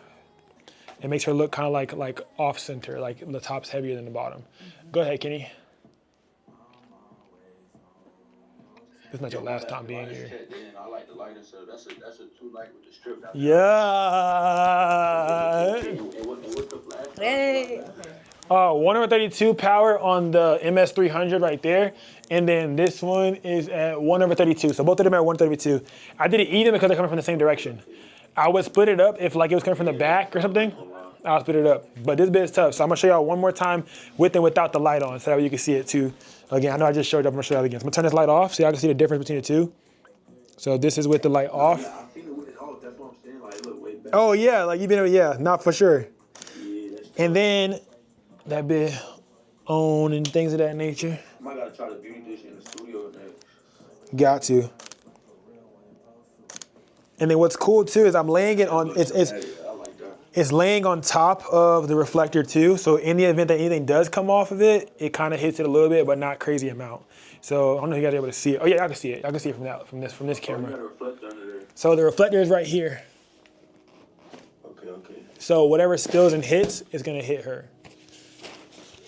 Yeah, and it's laying on top of a damn what's this thing called? A step ladder, little step ladder. So y'all can I could lean it up against whatever I need to lean it to get that shot, gang.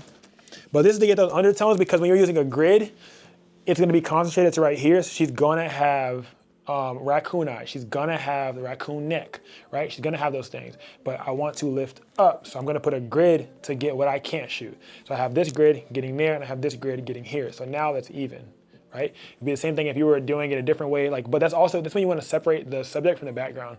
We want the background to be darker than the subject. So for example, you guys can see that in these images, the subject and the background are darker. This is with one grid. This is with two grids. One grid, two grids. So it's still separated on both of them, you know what I'm saying? It's a little bit more light coming into the situation. Exact same settings as well. It's crazy, right? It's like, oh my gosh, it is brighter, but it's like, it's not overexposed or anything like that. Exact same settings, 32, 32, same, you know what I'm saying, coming. But now it's 5, so you got 400 watts here, 300 watts there. So 4, 5, 6, 7, so you have 700 watts in total coming at the subject. Give them what you want to give them. I know what you want to give them. Give it to them. Give it to them. No, Give it to them. It's okay, so give it to them. They're not ready for that though, and I don't think I'm ready. Oh, you're not? No, like I mean, it's up to you, bro. I gotta Like, get my you know what I'm saying? Standing, you don't gotta go down. Oh, standing. You could do it. You could give it to him standing. Okay, I think I gave it to him. Y'all didn't get it? Look over your shoulder, Wait. like that. Okay. The tattoo side, yeah, like that. There you go. Hold. 3, 2, 1.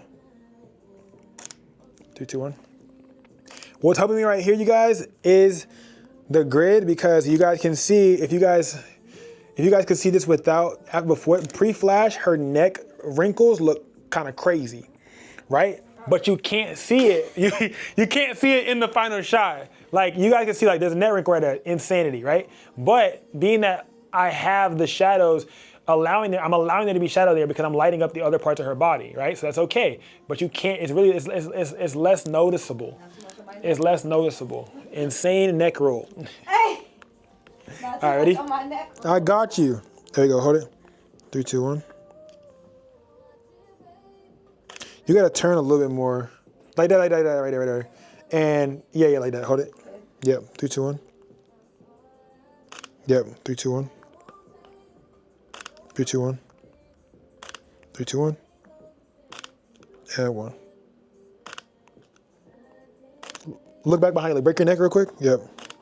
Break my neck is crazy. Bruh. And 1. There we go. It helps her look longer. So straight on angles and low key lower angles make them look taller, look longer, make them feel more like they take up more space. And once again, I'm able to show my client, I'm like, oh my God, like this look, yeah, but I don't like how them things in the background look. Okay, B, let me go ahead and move that for you, Chad. How that look? Oh my goodness, yeah, that looks so great right there. Oh my goodness, yeah, it's purr. And she's able to see how it's gonna look after. So yeah. Yeah, I like those. Beautiful, beautiful work. I really like the lighting. Yeah. Question: if I've shot on a white background once before, Mm-hmm. and the client didn't, I was having trouble that the shadow was looking crazy, or like the shadow Moving from the because I background. had the light, Yes. the light to the 45 degrees. The shadow was like to their left. Yeah. So I had to put this first. I had to put the shadow in front of them, but if I put them closer to the background, I remove the shadow. No, put them further from the background to remove the shadow. The background gets more feathered the further away they are from the background. Like if you see right now, I don't know if you guys can see it for real, but that light up there is casting a shadow right here. So can y'all see her shadow? Yeah. Y'all see the closer she gets to the background, the bigger it gets. The further she gets, the smaller it gets. Y'all see it, right? So she backs up, gets closer. Y'all can see this shadow right here getting bigger. She walks away from it. That shadow gets shorter, gets smaller. So the further they are from that background, the less that shadow will be. And if you have your flash coming off too, it'll be able to hit them, wrap around, and knock out some of that shadow. Maybe the shadow of her feet will still be there, but the shadow of the head of the body will be gone. If I were using an umbrella or a softbox, right now I'm using a grid, so I'm gonna still see that shadow regardless, because the grid. Okay, so light has to be more on, like in front of the client, or like, and then also keep her away. I would have the light right here. I had the light in the front right here. I wouldn't have it off to the side. I would have the light coming over right here, like how I have this boom arm, or if you have a lighting stand that has to go straight up, boom, straight up, I'll have the lighting right here in this front, so that way that the shadow will drop right behind her. Because if you have it off to the side, the shadow's gonna drop off here, and then you have dead light over here. Maybe you have to add a V flat, a bouncer, a reflector to beat out that. But to get rid of all of that, just move the damn flat over to where she's right there, comes down, and then the shadow is dissipating right here, to where it's a lot harder to see because of the shots. That's a natural way for it to land too. But if you're doing creative sessions like this, then it being on the side is not a problem. Make sense? That's also why I take this backlight, and I always take my backlight too, and I'll be having my backlight here on this stand, and I'll have this aimed at the background to get rid of that shadow too. Or I'll have it aimed right here at my subject to get rid of, separate her from the background as well. When I'm doing VFX, I have one right here to separate my subject, or I'll aim it at the white background to use the background as a bouncer to get rid of all that shadow. Make sense? Yeah. I know you still got to do it. Yeah, I get what you're saying. But yeah, that's so separate them from the background. Make sure you have a good softbox. Place your softbox in front of the subject to where it comes down the subject. You can do a 45-degree angle, or you can do. Also, make sure you have a reflector. If you have a reflector helps out a lot too. A lot. Like I just showed y'all, the reflector versus without it, that helps out a lot too. So when it's up here, whatever spill hits the reflector and then gets to the background and gets to your subject, so it gets rid of that shadow. So, yeah, or it lessens the shadow. And if you, and the higher you go on that flash power, you can really get rid of that shadow too by making your flash power even higher. But you do have to go down to other settings too, because it'll beat out the shadow. It'll move faster than the shadow travels. You're probably like, what the hell are you talking about? That's what I'm talking about though. Yeah, let me go ahead and keep going. All right. Who you listen to so you can get in that mode so you can get through it? Let's play some Summer Walker. Alexa, play Summer Walker on Apple Music. No. Let's play some SZA. SZA? Alexa, play SZA on Apple Music. Alexa, turn up 3. No, let's play some Don Toliver. Motherfucker, if you say one more different name, I'm on your ass, all right? Let's play some Don. Wait, did you listen to his new album? Leon Yeah, I Thomas. did. Leon Thomas is overly tough. That's actually a good I one. love him too. Did you like his new album though? Alexa, who? Don Toliver? Play Don Toliver on Apple Music. Did you like it though? I'm about to play right now. Like out of here. Alexa, play Don Toliver new album on Apple Music. I absolutely love it. Octane. I don't know what octane is, but it's So that way I purposefully misfire. So you guys will notice when I do it one shot, it comes out light like that. When I purposefully misfire, it comes out dark. So I purposefully misfire so my client has the best of both worlds sometimes. But I'm not telling you to do that shit. I'm just telling you what I do. Oh, that's cute. I'm out of control when I'm touching on you. Touching on Bet. I'm gonna just do this tater tot. Sometimes it looks good, sometimes it doesn't. That's cute. Yeah, that's cute. Oh, one more. Hold on. There you go. Yep. But Casper is going crazy right now. Hold on. Let me go see one. I hear him. Yeah, bro. Hold it. Let me see. Yep, man. One. Oh, that's cute. Hold it. Hold it up. Head ass, bro. Okay.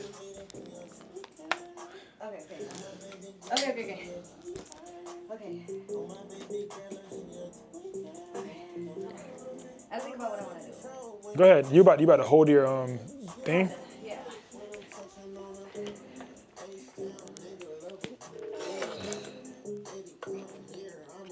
Like that, bet. Hold on.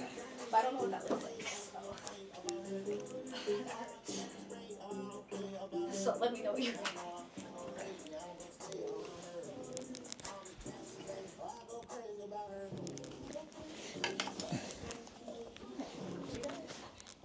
Hey, Taxi. Yo, gang, what's up? You gotta put that piece down. Straight box on. Both of them are 1/32. They're both in the same. They're both in the same grade.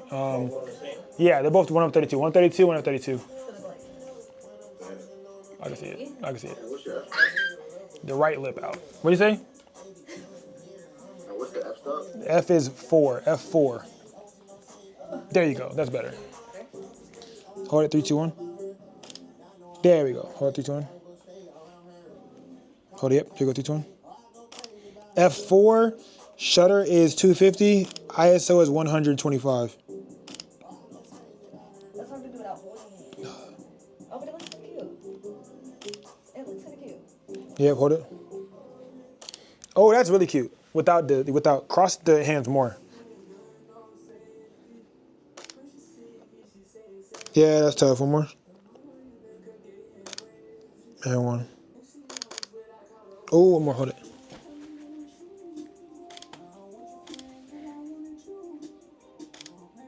Yeah, you gotta be there Sunday. I mean Saturday, because it's gonna it's a posing class. So like we really do some crazy ass posing. And you're gonna be like a bodysuit. So like, yeah, just stretch like the night before or some shit. Yeah, stretch the night before, bro. Okay, hold on. That one just knocked the wind out of me. Breath out your ass. Catch one right here. Real shit? Yeah. That's what I said. Oh shit. I was like, wait. Oh, let me grab my piece I'm real looking quick. at it.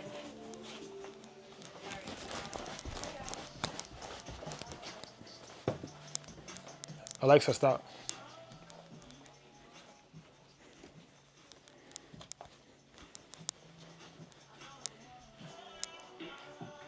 Alexa, stop.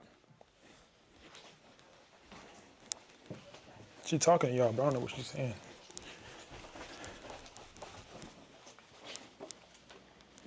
I just want to go get this shit because I ain't playing no games right now, bro. I ain't playing no games with nobody, bro. Casper, he's like looking at the door too, so I'm like, hey, you Nah, I ain't playing no games with nobody, bro. All right, let's lock back in. Casper Alexa, literally sitting in the shadows. Alexa, play. He's like, you blaming that shit on me? I'm down here with y'all. I'm making sure y'all good. Right. He said, but how? Yeah. Okay, let me lock in. Because I was distracted for a second. Let me think. What else do people do with these long ass heels on? What other styles do people do? That's kind of tough. Okay. Back up more though. Yeah. Do one knee a little bit in front. Yeah, like that. Yeah. Yeah. Hold it. Damn. There you go. Ooh, yeah. Yep, hold it. That one. That's cute. Look out back behind you. Yep. Yes, there you go. Yep, and one. There we go. Yeah, that's 6. Come on, man. And I give you a little boo boop. Just a little boo. I give you a little boo boop. It's so appreciated. I give you a little boo boop. Y'all, let's give her a little boo boop. Give her a little boo boop. Yes. Give me that BBL. Are y'all seeing this? Like, do y'all see this tool right here? Little boo boop. Damn, what y'all did? Everybody, go ahead, D. Like, y'all see that little boo boo? Nah, I was about to say that shit fire as hell. Come on. We need the applauses in the chat. Applauses in the chat.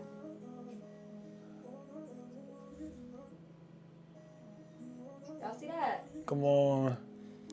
She dancing right now. Thank you, Sam.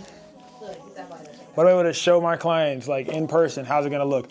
I don't export, though, because then I have to pay bread. I'm gonna use my Photoshop. I'm not exporting. Photoshop. I'm not exporting. That's tough. Okay, wait, just. Oh, I ain't gonna lie. You gotta figure that out. I ain't gonna lie. Because it was tough until that happened. I mean, but this is like not my. Also black, yeah, that's fine. Okay, So that's it's true. like Yeah, part of, yeah. like, It's the part of the shorts. job. Yeah. No, I know, but like that part's not also. It's not as big as you think. Okay. Yeah, Okay, I yeah, see what you're saying. yeah. But like, it's not like exposing me now. I don't know. Let me see. Bring your right leg to the right a little bit. To the right. Yeah, right there. And now bring it back. Yeah, that's chill. I think that's chill. That's chill. Yeah, we good. There you go. Hold each one. Hold it. Don't move. When it comes to grids, y'all gotta move y'all shit overly and over and over and over again. There we go. Yep. There you go. Now look at me.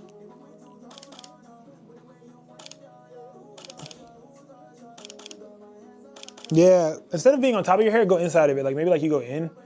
Yeah. Something like that. Cause I feel like yeah. So you like fluff it out, like feel it. Yeah. Yeah. There you go. And one. You see what he do to me? I'm just saying, she wanna play in the middle of the video. The headio is crazy. There you go. Hold each one. Casper, don't be doing that. No, And one. Oh, one more. Look off like towards the door. Hold it up and one. That's cute. There you go. But what the hell is you about to? Go ahead. I'm not talking. Just let me think. Oh, you know what I'm thinking of? Okay. You remember that trend that was going around with Nicki Minaj? Where it was,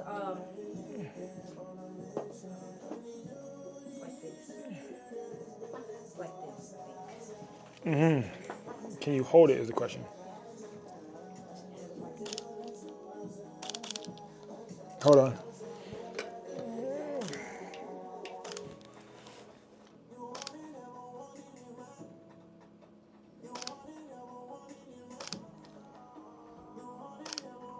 Oh, that's cute. Oh, okay. I gotta just get the right angle. Yep. I love my little chair, you guys. I take this chair everywhere I go. Like when I do a photo shoot at somebody else's studio that's not mine, I still take this chair out there. I still take this chair.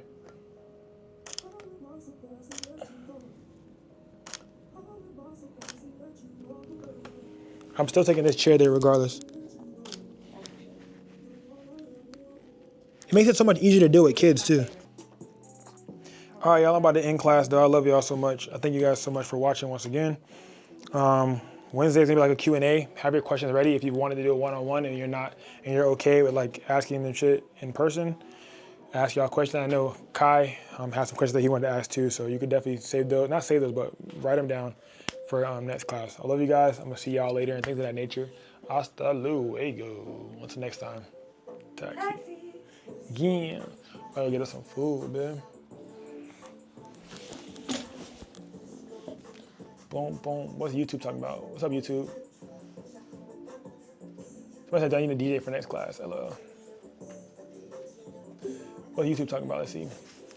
Boom, boom, boom. You need a DJ for next class. LOL. What is your light settings? 1 or 32 power. What app are you using? Evoto. Join the Discord though. If you guys are not already, join the Discord for sure. I love you guys. I'll tell y'all later, all right? Open.